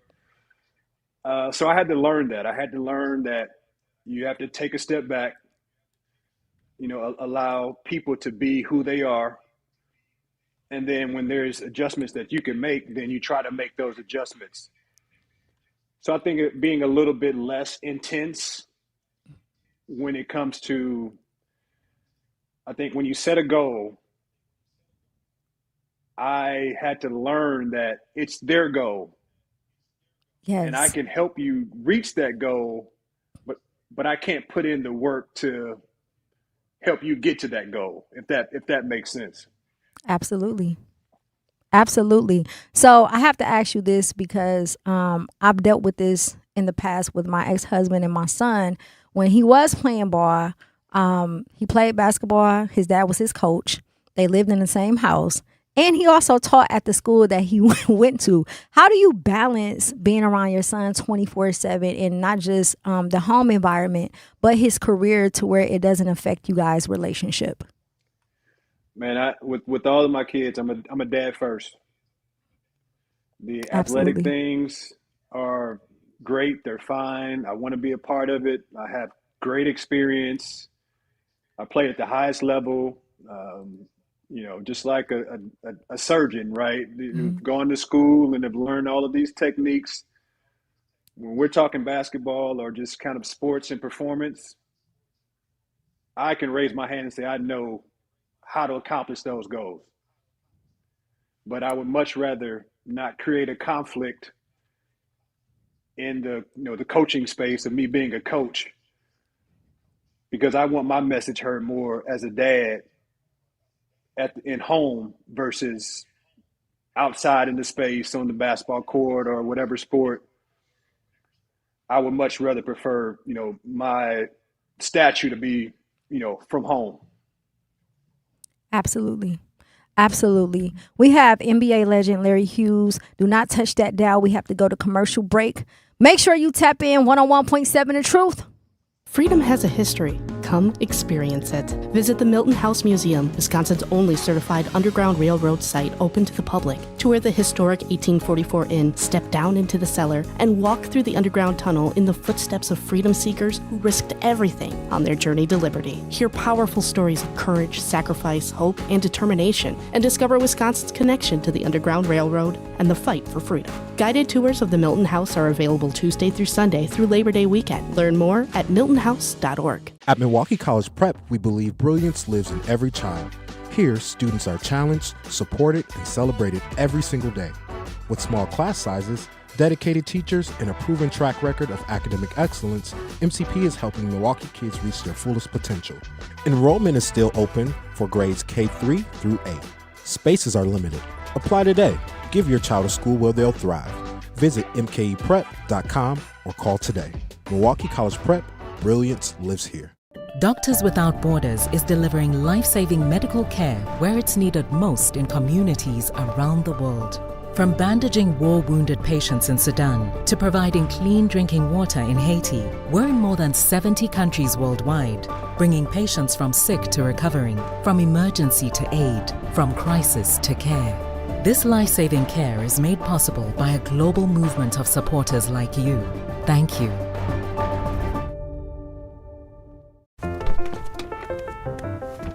Mommy, can I sit in the front seat just this one time? Please, please, please. No, not yet. But why? Because I love you, and you're just not ready yet. Now, get in the back so I can get you in your car seat, please. Putting your kids in the right seat for their age and size is an act of love. Check that your kids are in the right seat at nhtsa.gov/the right seat. Love protects. A message from NHTSA and the Ad Council. In sitcoms, when someone has a problem, they just blurt it out and move on. Well, I lost my job and my parakeet is missing. How was your day? But the real world is different. Managing life's challenges can be overwhelming. So, what do? We get support. The Huntsman Mental Health Institute and the Ad Council have mental health resources available for you at loveyourmindtoday.org. That's loveyourmindtoday.org. See how much further you can go when you take care of your mental health.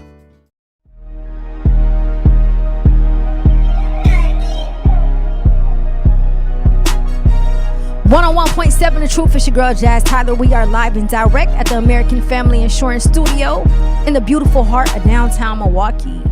We got an NBA legend joined by Larry Hughes. Thank you so much. This has been an amazing conversation, and I want to end where we started, which is with legacy. So the question I pose to you is, if the scoreboard disappeared forever and no one remembered your NBA career, what would you hope proves your life mattered? What legacy do you want to be remembered by?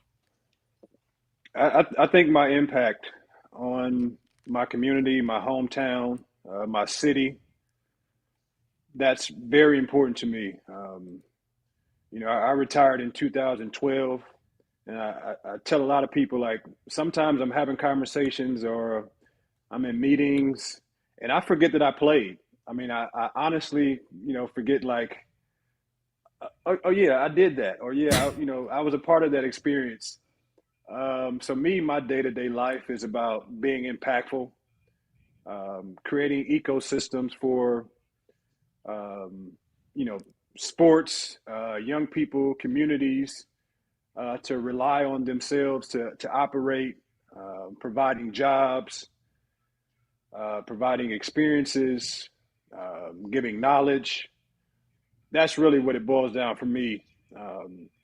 It's not the basketball has helped me get to this point where I have, resources, I have credibility. But for the most part, I think just being an impact on the people in my community, the people that, that are in my world, but also on the outside, looking in, that want to do some of the things that I'm doing, using the sport of basketball or mentorship, or even from a business standpoint, like, it can be done. That's what I'm most happy about, kind of this next phase, this next journey of just continuing to be a good, solid person and, help as many people as I can, make an impact in their journey. It's each one teach one, and that's really the motto. Absolutely, absolutely. So on Tapped In, the purpose of this is so that the people can tap in. So we're not transactional people. We want to support you. How can we support you? What is it that, can you elaborate more so on the camps and the things that you do in St. Louis and how the people can get involved? Yeah, for me, we run for-profit programs, and we also run nonprofit programs. And what we rolled out over the last, let's say, 10, 12 months or so is our nonprofit arm of our community give back and basketball programming. And that's developingpeakperformers.com.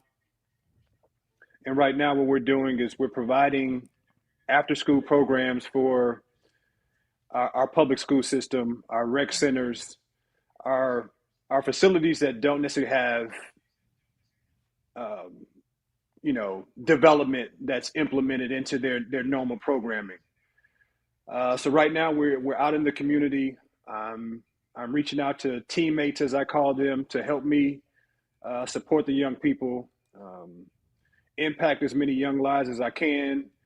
When we talk about after school programming, we provide, obviously basketball skills, character development. We want to get into providing meals for those young people to take home. So really just being a beacon. So developing peak performers is my new baby, so to call it. And anything that, anyone wants to do to help and support, I welcome that. I'm always leaning in. I'm always using my resources. Now I'm kind of, putting my hand out to get more people involved so we can make an even larger, greater impact. Absolutely. Where can people retrieve this information from? Do you guys have a website, and what's your social media handles? Yeah, so I am the real L Hughes on my social media platforms, and Developing Peak Performers on Instagram, LinkedIn is Foundation for Success.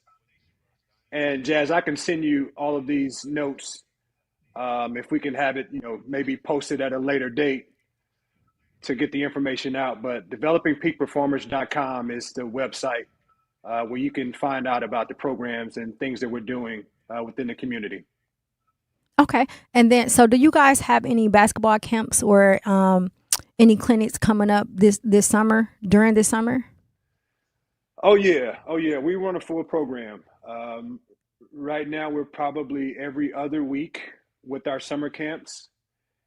And if anyone wants to get involved with that or see what the schedule is, that is lhbastl.com, where you can see a variety of our programs, our nightly skills and drills programs, and just follow the journey of what we've done. We've been operating the Basketball Academy almost 10 years now. So we've made a lot of impact, and we're there to make sure that we're a support system for people that want not just to be elite basketball players, but that are in the development space as well, that are being introduced to the game of basketball.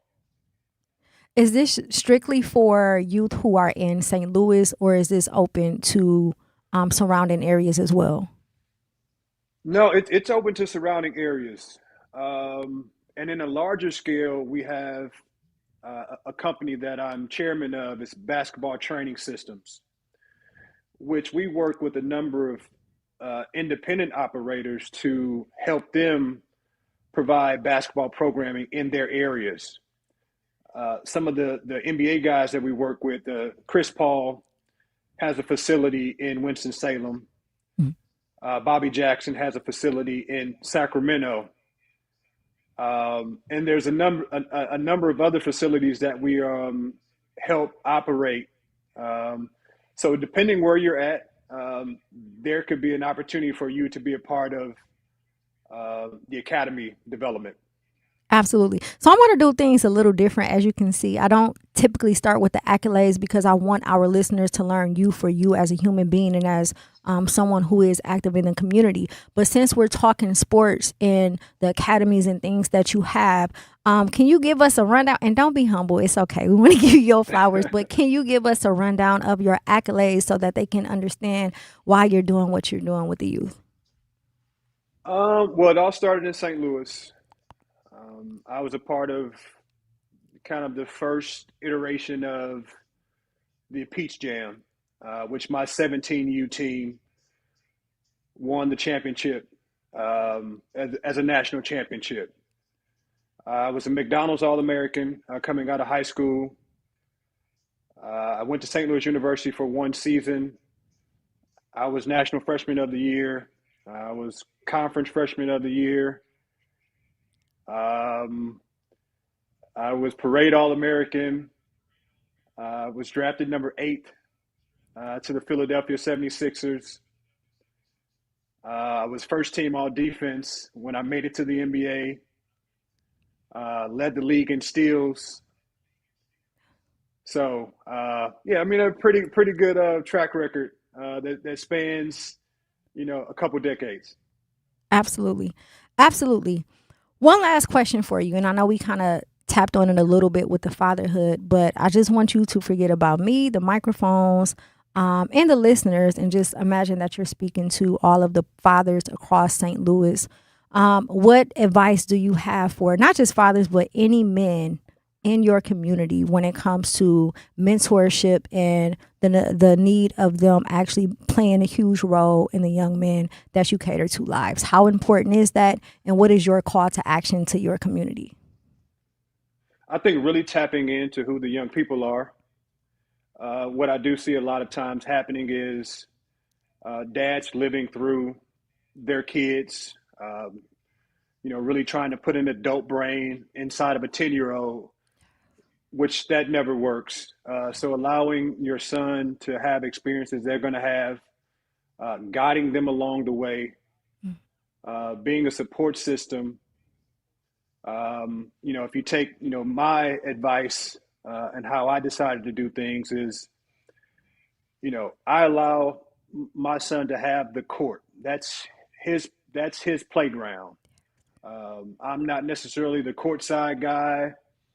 I'm not the guy that's going to scream from the bleachers. And I think that that's helpful because there's an independence that goes along in these young guys' heads. Absolutely. That they want to be independent. They want to do things their way. And when you try to force your way of doing things, if you're thinking on them, there's a clash and you don't get the full potential of what that kid might have been because there's a clash. They don't want to continue on because, you're giving too much. So I would say take a step back, allow your son to be who they are. Pick the best qualities or the better qualities that you have and make sure that they understand that these are the non-negotiables. These are the things that we're not going to negotiate on. Everything else we can talk about, we can discuss. You have a way of doing things. I have a way of doing things. Yeah. But that's a part of the journey and allowing them that independence. And I think that that's going to go a long way. Absolutely. I truly hope that people leave this conversation realizing that saving our communities isn't someone else's responsibility. It begins with the fathers. It begins with the mentors. It begins with just simply showing up. And as you've reminded us, discipline isn't about control, but it's about love. Legacy isn't what people remember about you, but legacy is what continues because of you. Larry Hughes, thank you so much for spending this past hour with us. And to everyone listening, please be the mentor someone else needed when you were young. Stay tuned. Don't hang up just yet, Larry. We're going to go to commercial break. Do not touch that dial. We have UFC Milwaukee legend Montel Jackson is in the building. We will be interviewing him next. Thank you so much again. Do not touch that dial. 101.7 The Truth.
Appreciate you, Larry, man. That was great. Pass you by. Turn it all the way up at Summerfest. The music, the moments, the memories you'll replay all year long. Summerfest. Appreciate you, Larry. Have a good one. Insurance.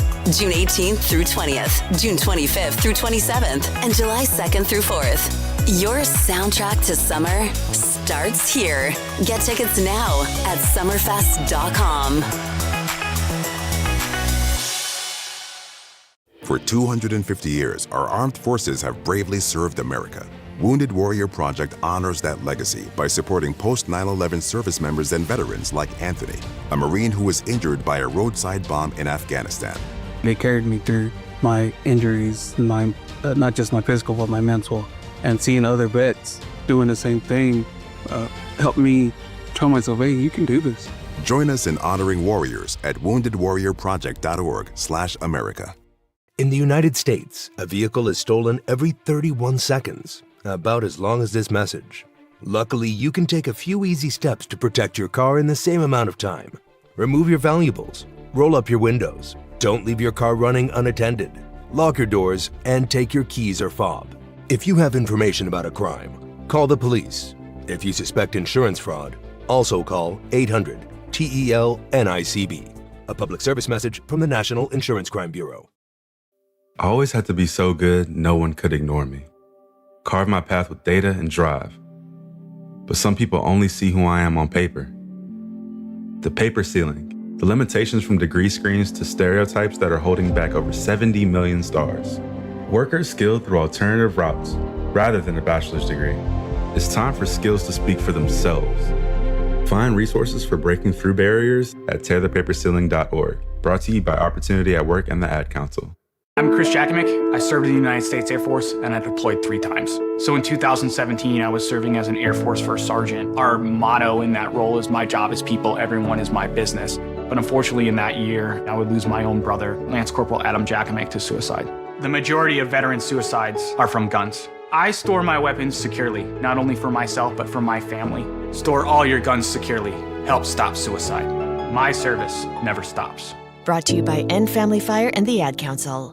And here's Heather with the weather. Well, it's beautiful out there, sunny and 75, almost a little chilly in the shade. Now, let's get a read on the inside of your car.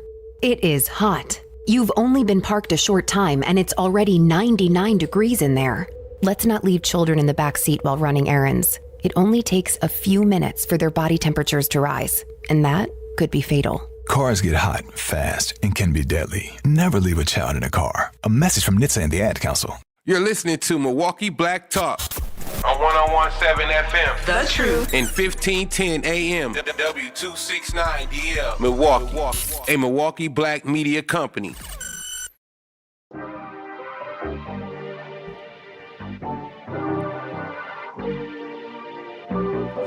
101.7 The Truth. It's your girl Jazz Tyler. We are live and direct.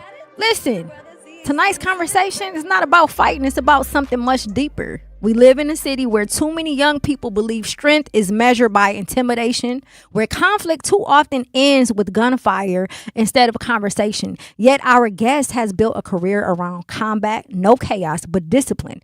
Not anger, but control. He's one of Milwaukee's hometown hero. He fought on some of the biggest stages around the world, but he still proudly calls Milwaukee home. It's none other than Montel Jackson. Welcome to Tapped In. How you doing? I'm doing great. How are you? I'm good. Thank you so much for stopping down. I wanna start by giving you your flowers, like in all seriousness, because I feel like, well, I've watched your journey. I've seen the things that you have done, but you are one of the few people who are still home. And we've talked about this multiple times on the station, the importance of the youth being able to see someone that looks like them, that comes from where they come from, up close and personal, not just when you know you feel like it, but just on a regular. And that's extremely important. So thank you for loving the city enough to still come back to the crib. It means a lot. Tell us a little bit about yourself, Montel. I know where you grew up, but for the listeners, who is Montel outside of the ring? Montel Jackson is a person that grew up on the northwest side of Milwaukee, primarily. I grew up in the Meadows. I'm an MPS school. I'm a MPS graduate. I went to NPS my whole life, and I'm one of the people that remain and still believe in the city of Milwaukee and its greatness. Yes, absolutely. So, how did your journey begin? Like, what happened in your life that made you be like, "Yo, I want to do this"? My junior year in high school, I ended up getting in trouble, and I got a referral, and one of the security guards, Mark Jones, God bless the dead, he had made like a deal with me that if I went and tried out for wrestling for a season, that he'll talk to the teacher and I won't be in trouble or whatever if I hold up my end of the deal. So I ended up doing it, and I ended up taking a liking to it, and figured out I was good at something. And from there, I just kept at it. So you started with wrestling first. Yep, I started off wrestling. My junior year, I never wrestled a day in my life. How did you do? I did pretty good. So what happened where you transitioned from wrestling into the UFC world?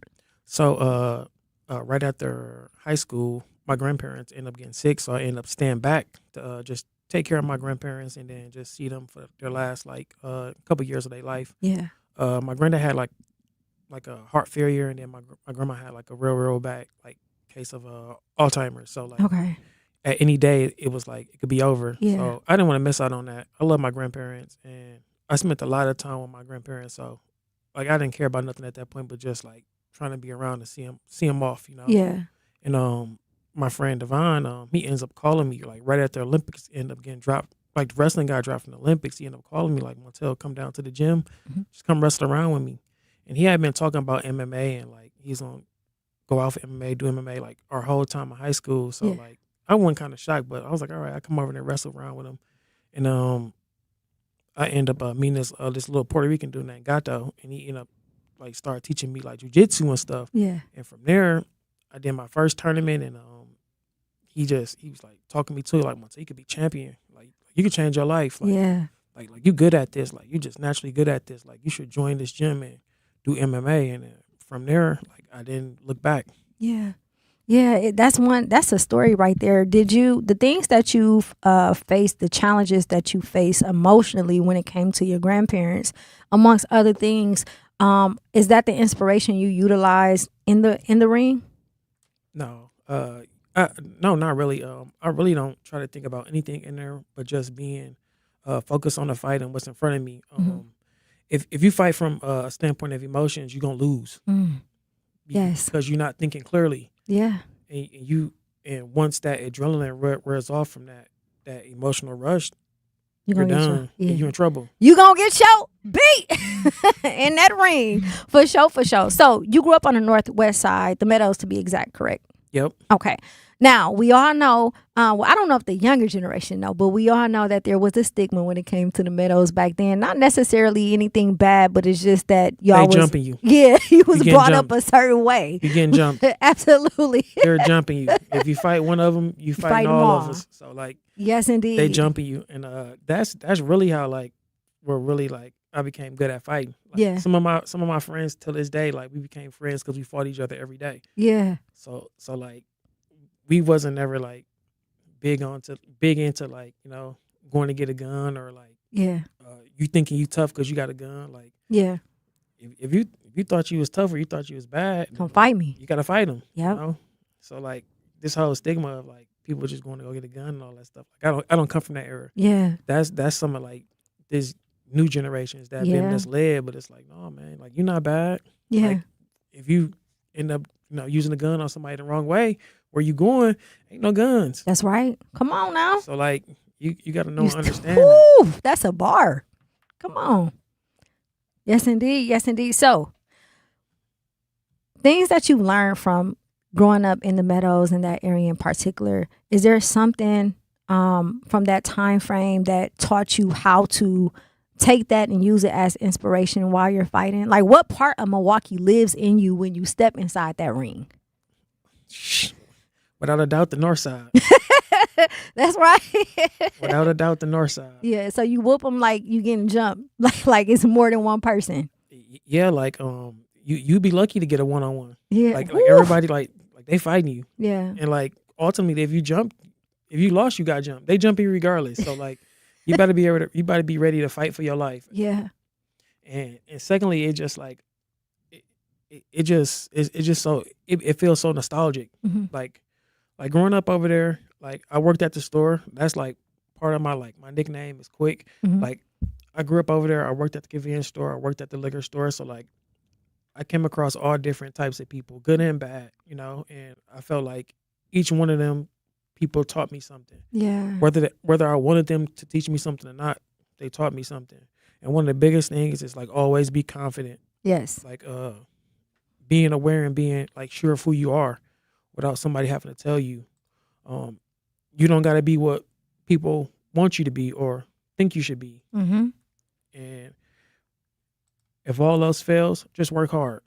That's right. Work hard. You can never go hard. You can never go wrong with working hard. That's right. So you've traveled with UFC. You've been all around the world fighting. What is one misconception, if someone that wasn't from Milwaukee, what is one misconception that they have about people from Milwaukee? They think we are farmers. Absolutely. Like it's just a whole bunch of animals and dairy running around here. Yes, they think Wisconsin. When they think about Wisconsin, they think about farms, cows, beer, ice cream, cheese, bratwurst. They don't think it's like people here. They don't think it's black people here. They don't think it's like ghettos or they don't think it's bad here. Yeah. Yeah. Do you feel like that caused some challenges when it comes to you entering the UFC world? Like I know in certain arenas that I've worked in, people, because they don't understand or have never been here, they automatically assume that we're not built a certain way. So they like to test you a little bit. Do you feel like you've met people like that in the ring? It was like, oh, he's from where? No, they know. If you fight anybody from Wisconsin or you fight anybody from the Midwest primarily, yeah, it's tough blue collar people. Yeah. Like even like people just knowing and understanding that like the weather here. Yeah. The winter times are super brutal. So like if you still getting up, going outside every day, going to work, still living like a regular life, in that type of climate, like you gotta be tough. Like you gotta have some type of mental fortitude and be able to like withstand like certain amounts of stress. So like they know. Yeah. But that's a great analogy, a great way of thinking of things. I had never thought about that because it does take a lot. It takes a lot to get up out the bed, to go push your clothes on and warm your car up, and then just be out and about in that weather period. So I like that analogy. I think that's something that we should probably talk to the youth about to get them to understand as far as how to build confidence too and where they are from, because a lot of times they deal with the same thing. Some people don't respect the city, some people do, but it's an identity thing. Yeah, like, but it never was for me. Like I always was like proud of where I came from, like who I am and what I represent, and the people that like look up to me and cheer for me. Like for me, like that right there is like one of the best feelings. Yeah. Because like to be appreciated by like your people and to be held in like high regard is it's like rewarding in itself. Yeah. Because like it's not too many people that could look and say like, oh man, like that's a positive person. Like I want to be around that person. Like that guy should do more with kids or whatever. Like that right there is a blessing for me in itself, because like not too many of us get that. Absolutely. So how do you maintain the balance of being Montel Quick Jackson and then just being quick? Meaning, how do you balance being who you are while still being at home at the same time?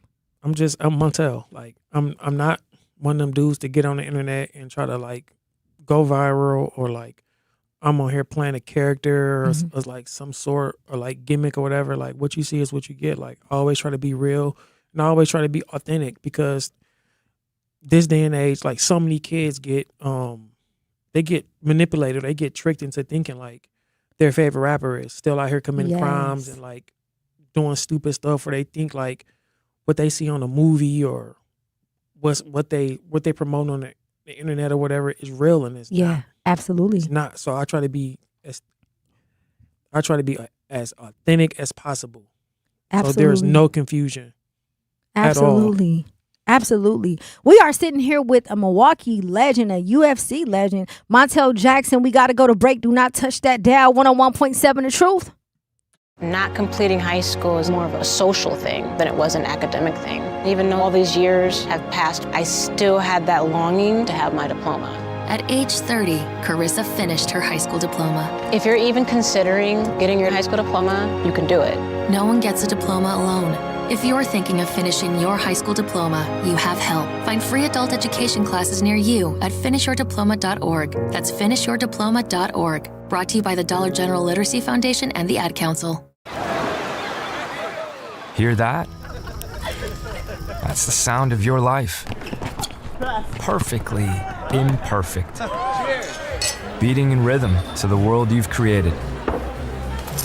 But every time you drive after drinking, the music gets drowned out. Your life sounds pretty great. Don't let a buzz ruin it. Buzz driving is drunk driving. Don't drive buzzed. A message from NHTSA and the Ad Council. Doctors Without Borders is delivering life-saving medical care where it's needed most in communities around the world. From bandaging war-wounded patients in Sudan to providing clean drinking water in Haiti, we're in more than 70 countries worldwide, bringing patients from sick to recovering, from emergency to aid, from crisis to care. This life-saving care is made possible by a global movement of supporters like you. Thank you.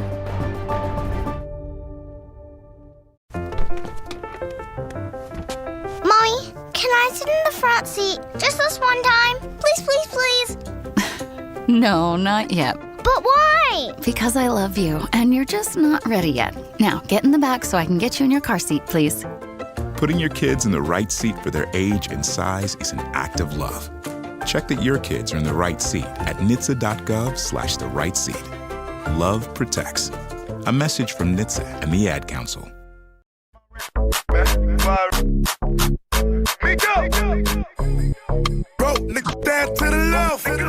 101.7 The Truth. It's your girl, Jazz Tyler. We are live and direct.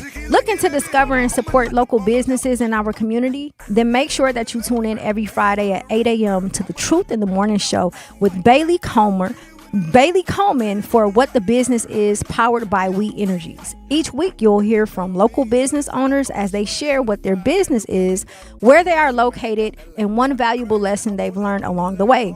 We Energies is proud to help power local businesses and the communities they serve. Don't miss What the Business Is every Friday at 8 a.m. on The Truth in the Morning Show with Homer Blow and Bailey Coleman. Powered by We Energies, delivering the energy that powers local businesses. We have a Milwaukee legend, UFC legend. Montel Jackson is in the building today.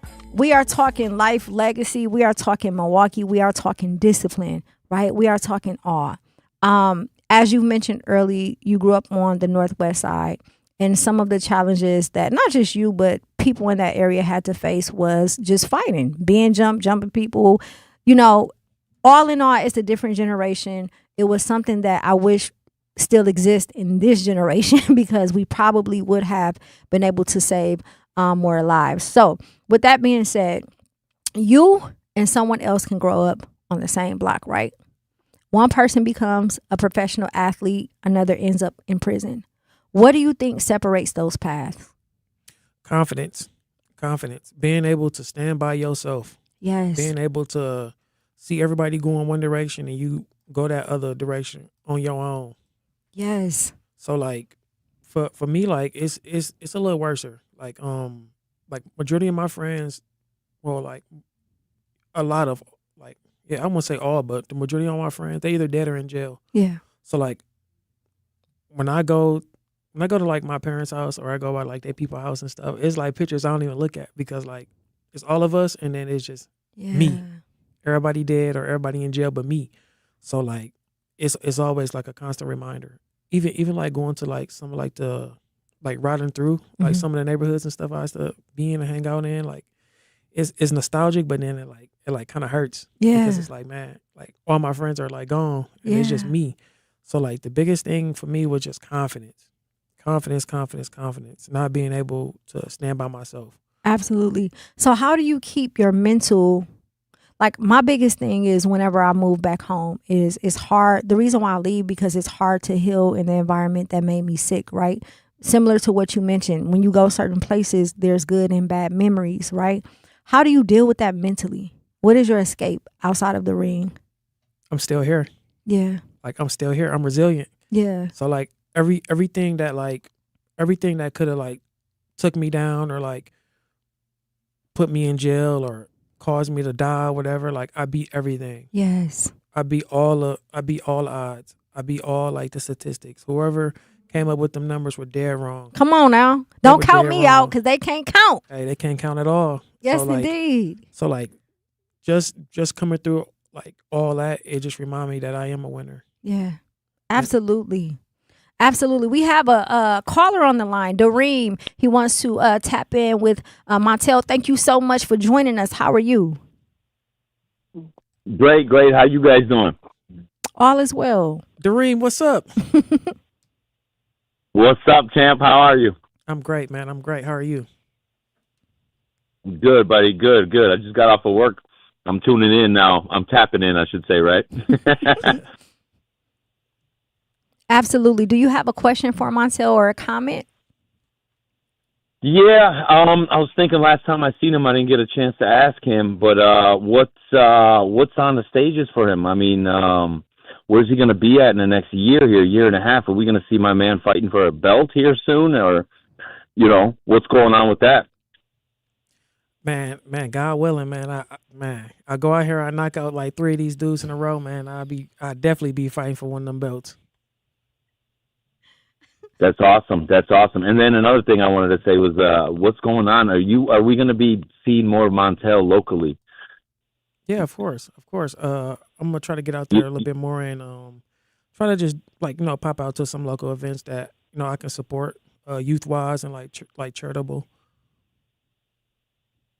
Nice. We got this event going on in South Milwaukee, right over at that 920 Milwaukee Avenue. They got where they're watching that soccer game with the U.S. game. You should make your a run out there too. I think you'd meet a lot of people that would support you. Most definitely. You gonna be over there, Doreen? I definitely come through. I mean, if you are, yes. I'll make my way out there. But you know how I am. I'm so busy with this, cooling season. It's only if it's needed. You know what I mean? I'm out there. Man, when you doing a couple of your little HVAC jobs or whatever, man, we can definitely come over there. Yeah, and then do something like this, man. This is awesome. I love seeing this stuff, man. Yes, sir, man. Appreciate you, man. Thank you for all the support. Definitely, man. Thank you guys for answering my call. I didn't know how this would work or anything. I see it says call in and tap in, so I was like, all right, I'm going to do it. Absolutely.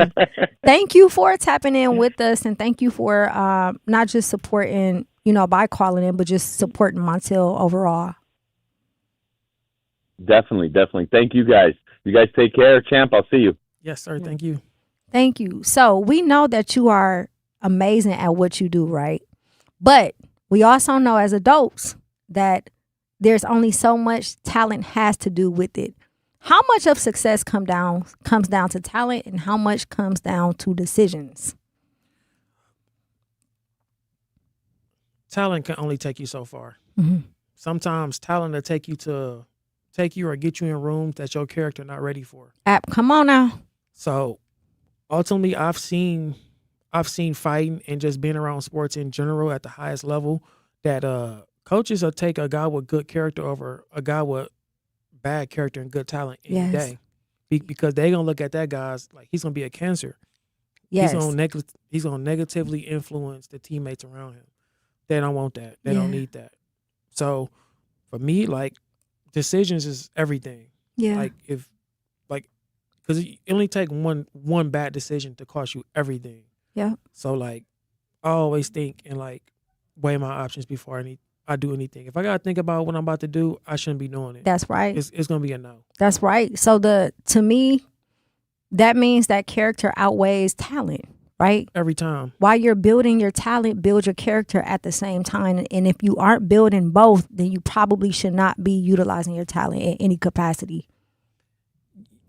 You should most definitely utilize your talent, but like just like you working on whatever you talented at, you gotta be working on your character. Absolutely. If you got a bad attitude, you need to work on your attitude. Just like you work on your talent. If you got a poor work ethic, you just work here and there or whatever, like you need to work on your work ethic. Yes. If you have a hard time working with people, you need to work on that. If you got a hard time with like self accountability, you got to work on that. Yep. If you got a hard time adapting to changes and things not going right or whatever, you need to work on that because all those play a part in your success ultimately. Absolutely. Absolutely. The phone lines are blowing up. We got caller on the line. Lindsay, are you there?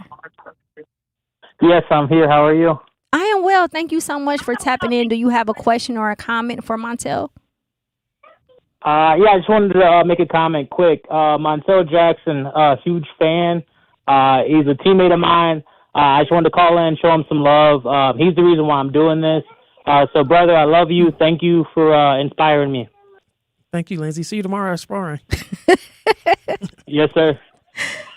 Montreal, we got Montreal on the line. Montreal, are you there? Hey, what's up, Queen? How you doing? All is well. How are you? Thank you so much for tapping in. Do you have a comment or question for Montel? Absolutely, Montel. You know, we love you. Family proud of you. What's a question that you wish people would ask? Like, I know you with Jazz, and she's the greatest, but like, what's that intellectually deep, stimulating question that people usually don't ask you when you do interviews? Why? The why? What's my purpose in me doing this? We haven't even gotten there yet.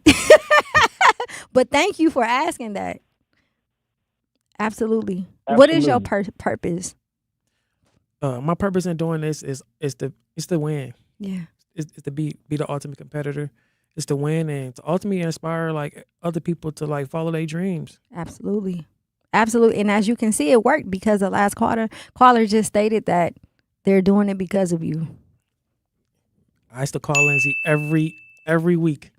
Yes. Every time I saw him, man, tell him like, man, utilize your talents. How that make you feel when you get calls like that? It make me feel good. Like, you know, like I'm supposed to be like this big macho dude or whatever, and I'm usually like super stoic. So like, yeah, not too many things in this world make me happy. So just hearing that, it makes me happy.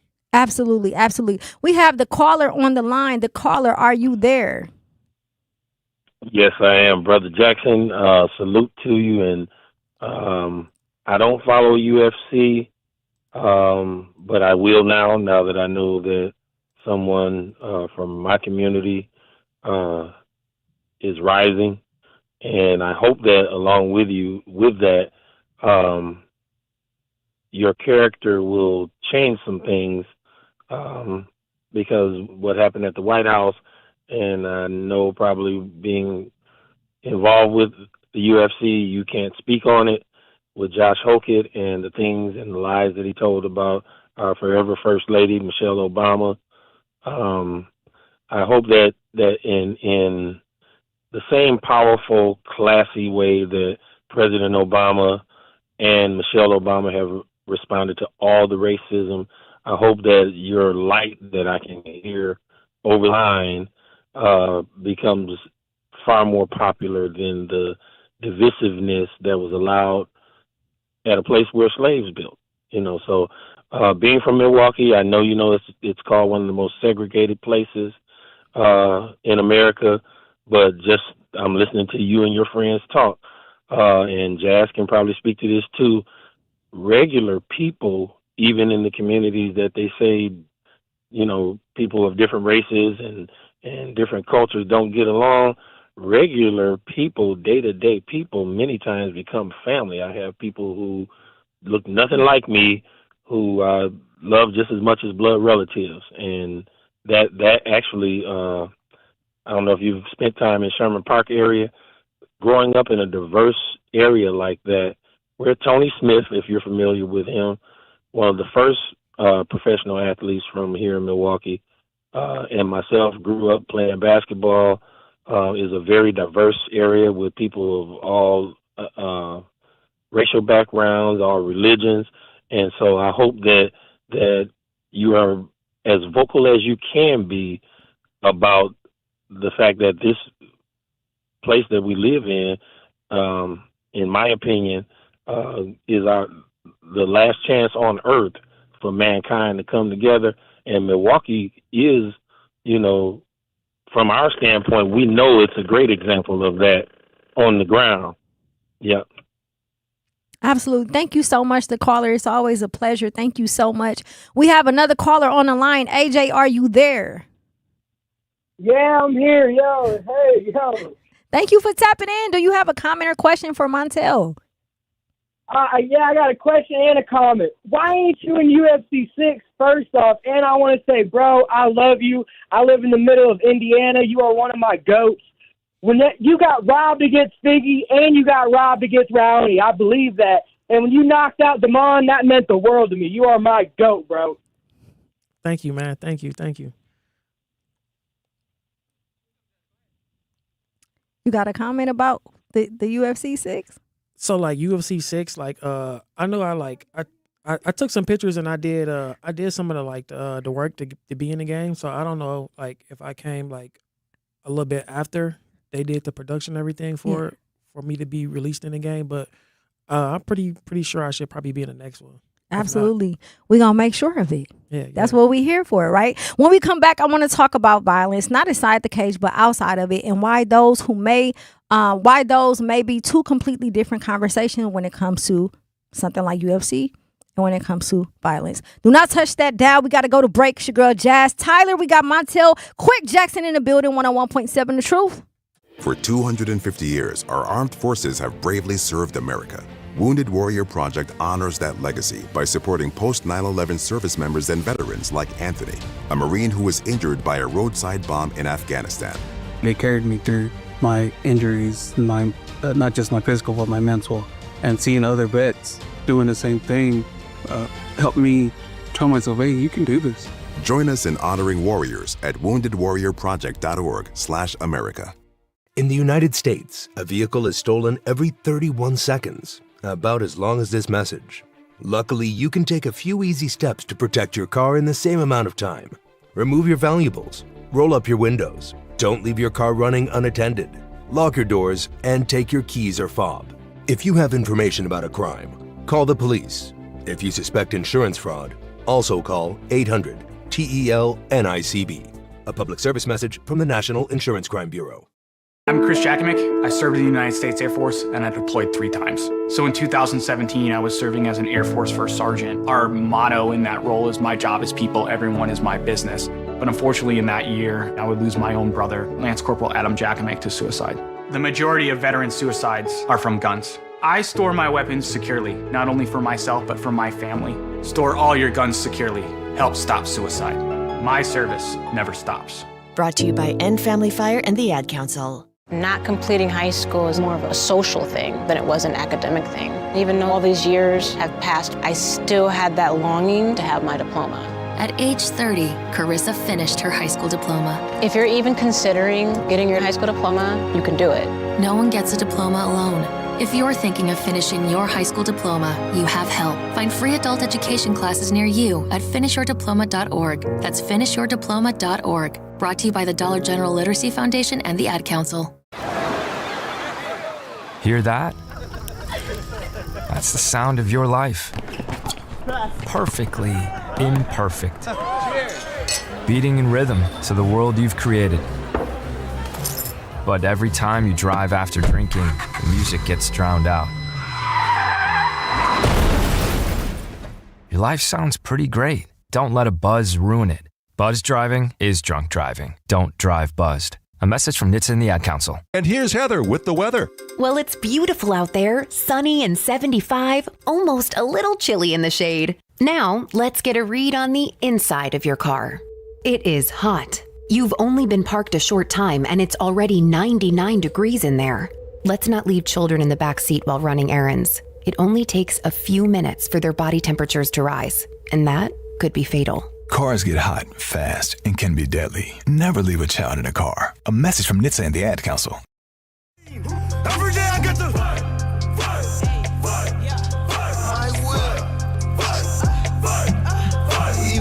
101.7 The Truth. It's your girl, Jazz Tyler. We are live and direct, man. We have one of the best to ever do it. A Milwaukee hometown hero, Montel Jackson, is in the building, tapping in with us, man. Thank you so much for joining us today. You have to The chat blowing up, man. The chat blowing up. People calling in. We want to hear from you. 833-212-1017. We want to hear your support.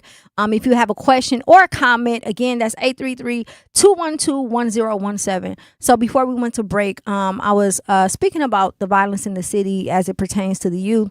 And oftentimes people hear mixed martial arts and immediately think violence, but I'm not sure that those two worlds belong together. What is the difference between violence and controlled combat? The rules.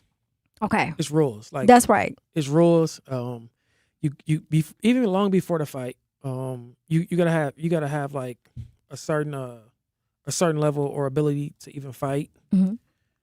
Secondly, they're gonna match you up based off of like your skills and abilities. And before that, you ultimately like have combat or you fight somebody, you gotta pass medicals. Yeah. And they do a rules meeting, so they gotta make sure like you're in tip top shape and you can actually safely, healthily compete. Yeah. Yeah. See, and as a woman, right, one of the challenges I'm being sarcastic, but I am kind of being for real. One of the challenges I face in relationships is I like UFC. I like sitting in the cage. I like the blood on the mat. I like the kicks, the everything you can think of. I'm just like a huge fan. But it's not in a sense of like it makes me feel like I want to harm somebody. It more so feels like an outlet. Like for you guys, it seems like it's just something you're great at, but it's also an outlet, right? You spent your life learning how to hurt other trained athletes under rules. Has that actually made you more peaceful outside of the cage? Of course. I know and understand, and I can like emotionally like regulate like my responses to people who may irritate me or may want to challenge me or even disrespect me. Yeah. Like I know and understand what I could do to somebody. So like in the grand scheme of things, like I don't have nothing to prove to them. It's easier for me to walk away than me try to get in like a battle of egos and try to prove myself to somebody or something that means nothing in the end because I'm gonna win. Yeah. So it sounds like it builds. Obviously, it does physically, but it sounds like internally it builds discipline. And then there's something about that type of self-control. It's powerful to know. I know what I can do to you, but because I know that I'm not going to, so instead I'm going to choose peace. There you go. And walk the other way. Have you found that the opposite? Have you found the opposite, that the people most capable of violence are often the least interested in improving themselves? And I know it's kind of rhetorical, but I just want you to dive a little bit deeper into, for the youth that's listening, what is it like in your mind to process in a real-time situation when you're faced up against something and you know what you can do to someone? Oftentimes our youth are reactionary, but what is it that the process that you go through to where they can learn from it and then follow behind you? The biggest thing is you act before you see the situation unfold, just walk away. Yeah. I'm not going to get anything positive out of sitting here arguing with you. Yeah. You hear the old people say you can't argue with no fool. That's right. That's right. Once I try to communicate or I communicate whatever grievance or issue I have, if I see there's going to be no resolve or no like change behavior, I'm just going to leave you alone. Mm-hmm. Absolutely. I'm going to leave you alone. I'm going to go the other way. Because it's not worth it. It's not worth it, and I'm wasting my time. Yeah. I always say, like, one of the things during my healing journey, because I'm a retired crash out. So one of the things I've learned to do was, why do I have to get mad at something you did to me? I didn't do it. You did it. You should really be mad because you're the one who did it. Why do I need to become upset over something you did to me and I'm going to allow you to disrupt my peace? I tell people all the time, that's a you problem. Yeah, that part. That's a you problem. That has nothing to do with me. Yes. And once I come to the conclusion of that, that's a you problem? Yeah. Oh, yeah. You can stay with all them problems and thoughts, feelings, or whatever you got. That's I'm right. Going to leave you in it. That's right. What you say has nothing to do with me. I don't want no parts of it. So back to the youth, right? If more teenagers in the city of Milwaukee trained in wrestling, boxing, MMA for just 1 year, do you honestly think that it will change the situation that we faces when it comes to violence? Yeah, of course. I think one one of the major issues with like kids and violence nowadays and like conflict resolution is everybody's afraid to lose. Everybody's afraid to lose. Oh my gosh. Listen, I said this on the last segment with Larry Hughes. I don't understand. It's a confidence thing, so it goes back to what you said, but everything is microwave. The youth, they see how you got there, but they never see, they see the end result, but they never see how you got there, right? So it's like, I feel like they've been trained to not want to lose. That's Instagram. Yeah. That's social media. That's the Floyd Mayweather effect. Ooh, let's talk about it. Like Floyd, one of his biggest things he had to market was what? His record. Yeah.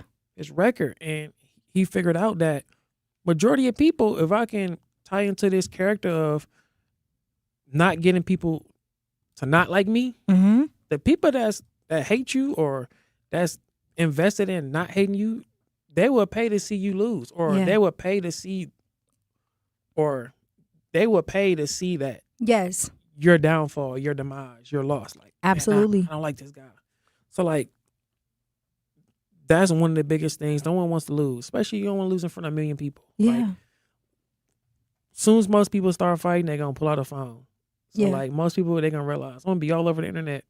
It's always gonna be this video of me losing, and they think it just stopped there. Like, no, like in life, it's all about the people that fall down. Yeah. It remind me of that clip from Friday. We say, "Put the gun down, son. Craig, put the gun down. You're gonna live to see another day." 100%. You're gonna live to see 100%. another day. 100%. So like, once we get past once we get past the negative thought of like what a loss is, we can go forth and learn how to win. Absolutely. Like, you learn more from losing than you do winning. Losing is temporary. It's temporary, and it's not even like you really lost. It's just like, man, I didn't know what I needed to be successful. It's a lesson. Ultimately, it's always a lesson. It's a lesson. Like, it's never a loss. It's always a lesson because you have the opportunity to do it again, and you have the opportunity to do it again so you can win. I seen it 1,000,000 times. Like, I seen dudes fight people every day till they won. Yeah. They will fight them every day. He walked home from school, he'd be on the bus stop waiting. I saw him fight this dude every day. Yeah. Until he finally won. Yeah. Absolutely. Yep. I used to have to fight boys. My boy cousins. It was one girl I grew up with, LaToya Dixon. I was not a fighter in like 3rd grade, but she used to always want to fight every time. Baby. What up, Toya? For real, because she brought the dog out in me. But I never took it like, even as a young child, I never took it as like, oh, I lost. I'm embarrassed. My determination is more so like, oh, you think you can beat me? Let me show you why you wrong. I'm going to play check. I'm going to do whatever I need to do on every level to show you that you can never beat me. So that's one of the beauties of like losing. It show you where your limits are. Yes. It show you if you have limited yourself along the way.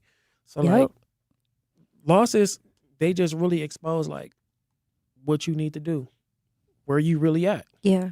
Yeah. So we've talked about your journey. We've also talked about the youth and the things that they've faced. What is it, do you believe, that changes inside of a young person that forces them to display the behavior that they've been displaying so far in this city? The environment. Like how I grew up, like you weren't really allowed to like show like mental weakness. Yeah. Or like cry in front of like a group of like dudes, or like you crying about something. Like that right there was like a no-no. Yeah. That's just like you bleeding in like a swarm of sharks. Yep. Like they gonna just attack you. They gonna attack that weakness. So like we was like, I never ever could like show any type of weakness or like show that I was afraid of anybody or anything, because they gonna come at you now. Yep. They sure will. It's okay. Tell them, come on. We got something for them. We got Milwaukee hometown hero, a UFC legend in the building, Montel Jackson. Do not touch that dial. We got to go to commercial break. We want to hear from you. We want y'all love and support. Any questions or comments you have, please log on to YouTube. Hit the like and subscribe button. You can also hit the chat or call us 833-212-1017. That's 833-212-1017. You are officially tapped in. Do not touch that dial. Life's better with American Family Insurance because we know you love working weekends. If it means working on your dream home, both inside and out. And we're here to help protect those dreams so you can enjoy peace of mind. Save up to 40% when you bundle home and auto. American Family Insurance. Get a quote and find an agent at amfam.com. Products, pricing, and availability vary based on the way you purchase insurance and by state. Some exclusions apply. American Family Mutual Insurance Company, SI, and its operating companies, 6000 American Parkway, Madison, Wisconsin. Our children deserve a real chance to make it in life, and a good education is a passport to opportunity. At City Ford Collective, we're working to make sure there's a great Milwaukee school for every Milwaukee family, because more good options lead to better outcomes. And who doesn't want that? Together, we can give every child the foundation they need to thrive, and a stronger future for kids means a stronger future for Milwaukee. To learn more about our mission, visit us at cityfordcollective.org. That's cityfordcollective.org. Natural gas is a clean, reliable, and convenient source of energy delivered directly to you through underground pipelines. The pipeline system has an excellent safety record, but there are clues that can help you identify a potential hazard. If you smell the strong odor of rotten eggs, hear an unusual hissing sound, or see blowing dirt or debris, it could be a natural gas leak. Leave the area immediately and call We Energies at 800-261-5325. We Energies. People you can trust. Energy you can depend on. Are you looking for a place to shop that offers a fair market price? Or how about a place that is clean with a friendly atmosphere, has been recently remodeled? You need to visit Century Food Store on 92nd and Lisbon Avenue. They offer a wide variety of grocery items, meats, and fresh vegetables at a fair market price. And don't forget the hot food section, which offers soul food, Indian, and Mexican foods. So what you waiting for? You can also order groceries through DoorDash, Uber Eats, and Instacart, or stop by Century Foods at 92nd and Lisbon Avenue today. The Homer Blow Foundation, Inc., nonprofit 501c3, and our presenting sponsor, Beta Philanthropies, Inc., invites you to the 32nd annual Homer Blow birthday party for the kids on Saturday, June 27th from 2 p.m. to 6 p.m. for kids ages 2 to 13 years old at the Fitzsimmons Boys and Girls Club and Metcalf School, located at 3400 West North Avenue on 34th and North. Admission is absolutely free, and after 32 years, you already know how it goes down. And this year, don't miss the kids' phone party. Shout out to our platinum sponsors, the Office of Early Childhood Initiative, Mighty Small Moments, the Brewers Community Foundation, Spectrum, and West Care, Wisconsin. Our gold sponsors, Maleka Early Learning Center, Liquid, formerly the Oasis, Unite WI, Community Health Primary Care Services, LLC, the Greater Milwaukee Urban League, Eisenberg, Riley, and Zimmerman, and the New Pitts Mortuary. Our silver sponsors, Mr. B's Privilege Lounge and Dog City, along with Running Rebels and Griffin CDL Institute. Limited vendor spaces available. If you'd like to support or make a donation, email homerblowfoundation@gmail.com or call 414-248-4954. When you step up to their face, what they gon' do?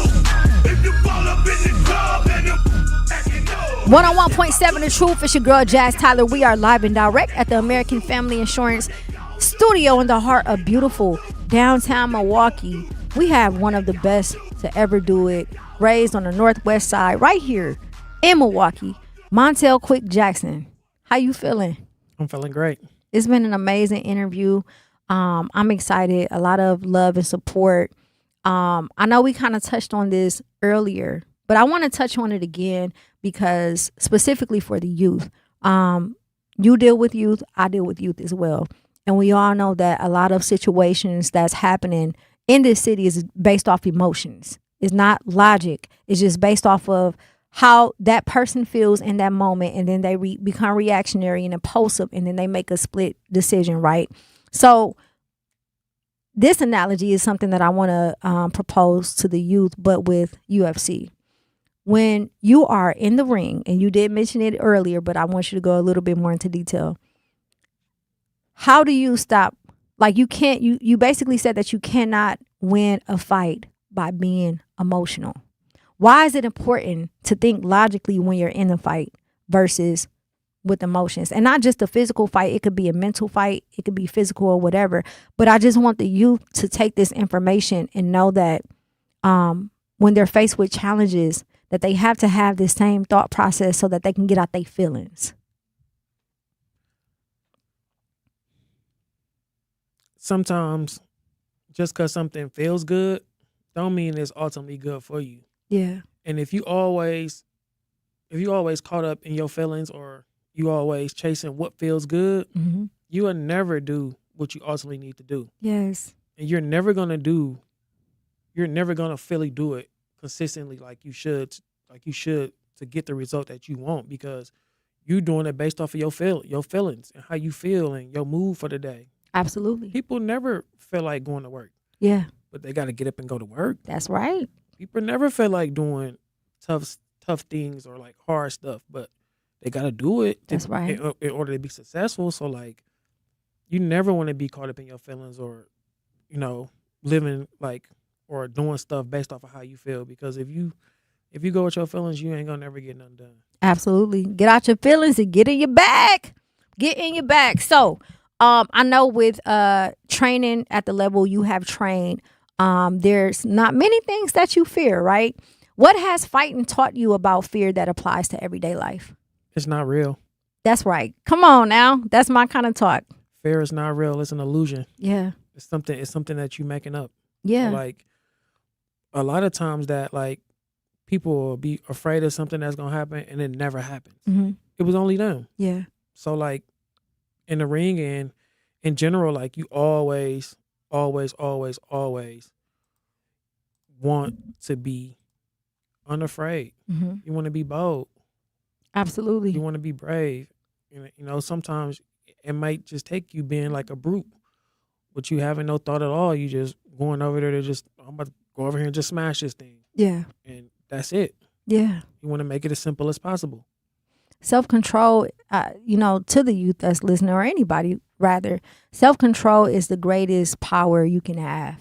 Like, that is a superpower to me. Yeah, because like sometimes just because you could, I mean you should. That's right. That's right. That's right. Who taught Montel Jackson what discipline looks like? Who taught me what discipline? Probably my mom. Okay. My mom I used to get a whooping. That'll set you straight, won't it?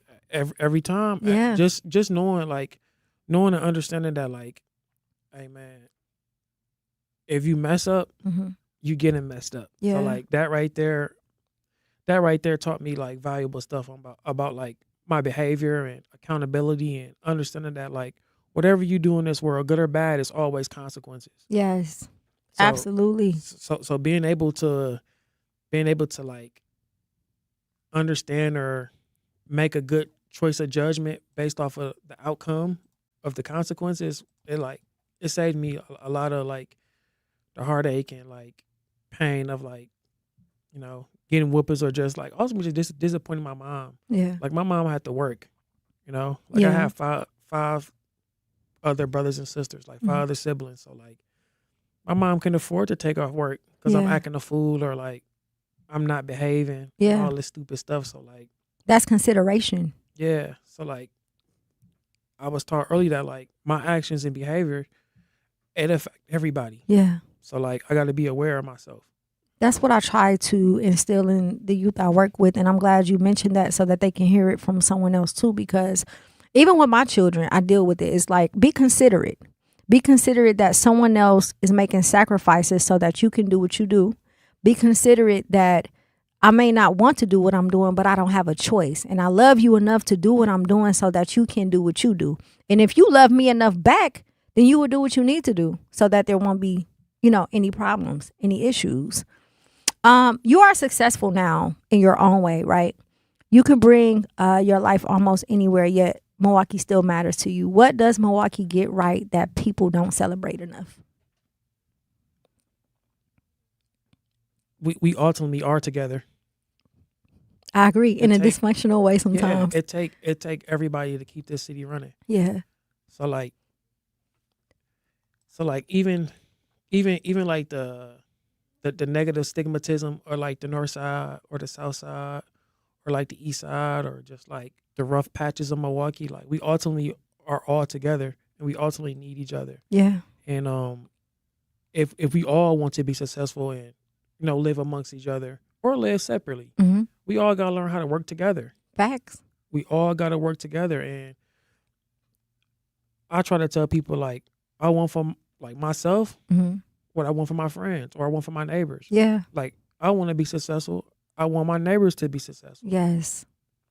Yes. As you should.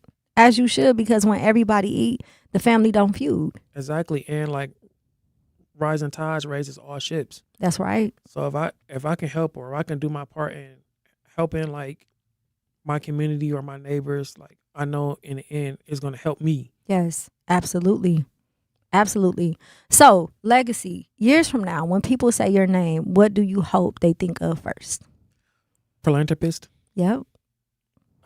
Philanthropist, hard worker. Yep.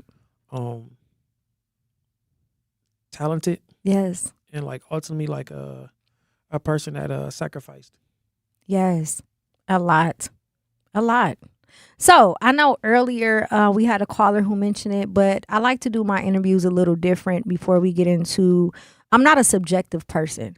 So before we start with like the whys and, you know, all about ourselves, I like for people to see my guests as who they are individually, right? Now that we're at the end, why? Why did you decide to do this? Why do you continue to do this? To be a winner. That's right. To be a winner. To be a winner and to ultimately like inspire people. Yeah. That like look like me. Yes. That come from situations like similar to mine, and anybody that like, you know, if you think you can't do it, just look and say like he did it. Yeah. He did it. Like, and I ain't had to go halfway across the world.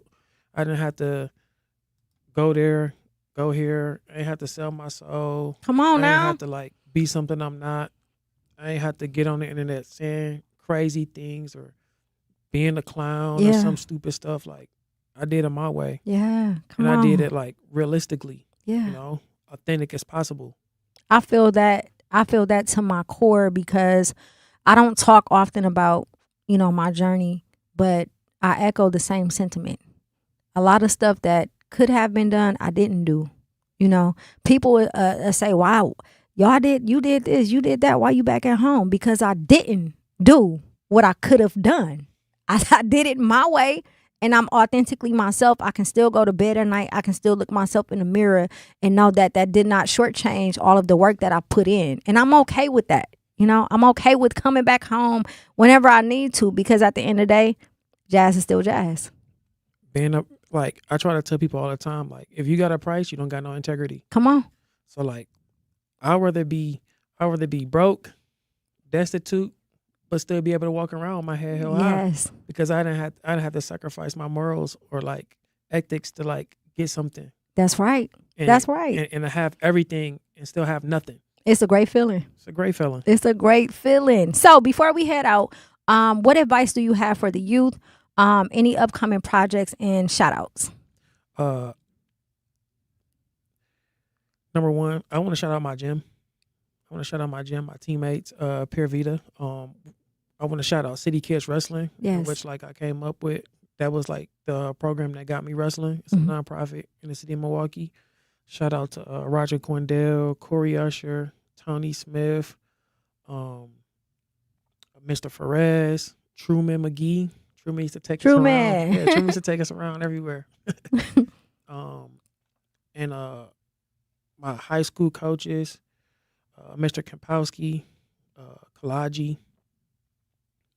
Our gym offers a youth program for the summer. Okay. It's like free, and ultimately, if you want to join the gym, it's like 30 days for $30. Yeah. So like, shout out to them, and if you guys want to come through, just come through. Just give me a holler. And just ultimately, just, you know, I tell the youth, man, like, believe in yourself. Yes. And you don't gotta be what people think you should be. Yes. Montel, thank you for coming. I'm about to cry because I'm so proud of you, for real. I really am, and I love the way the city loves you. And I feel like if a lot of youth see and hear the journey that you've been on, then they can accept the fact that we would love them the same way. So thank you so much for all. I appreciate this conversation, because tonight wasn't about throwing punches. It was about choosing purpose over impulse, discipline over emotion, and proving that real strength isn't found in hurting people, it's found in controlling yourself. Thank you so much, Truth Nation. Tap in with us Monday through Friday. We will be back. Have a great and safe weekend. Time to tap out. 101.7 The Truth. thoughts way clear when I'm sober, done popping no pinks. Pew, pew, pun gun. To be shackled in some Cuban links. Wood to the face, getting my feelings, just thinking of Meech. Won't feel my pain, I live through every single thing that I preach. Talking with this pretty thick girl, toes out on the beach. Like, baby, can I pick your brain? I need to free my mind. Got evil thoughts inside my head, won't let it take my soul. The money fast, my heat took, but these streets cold. Land inside a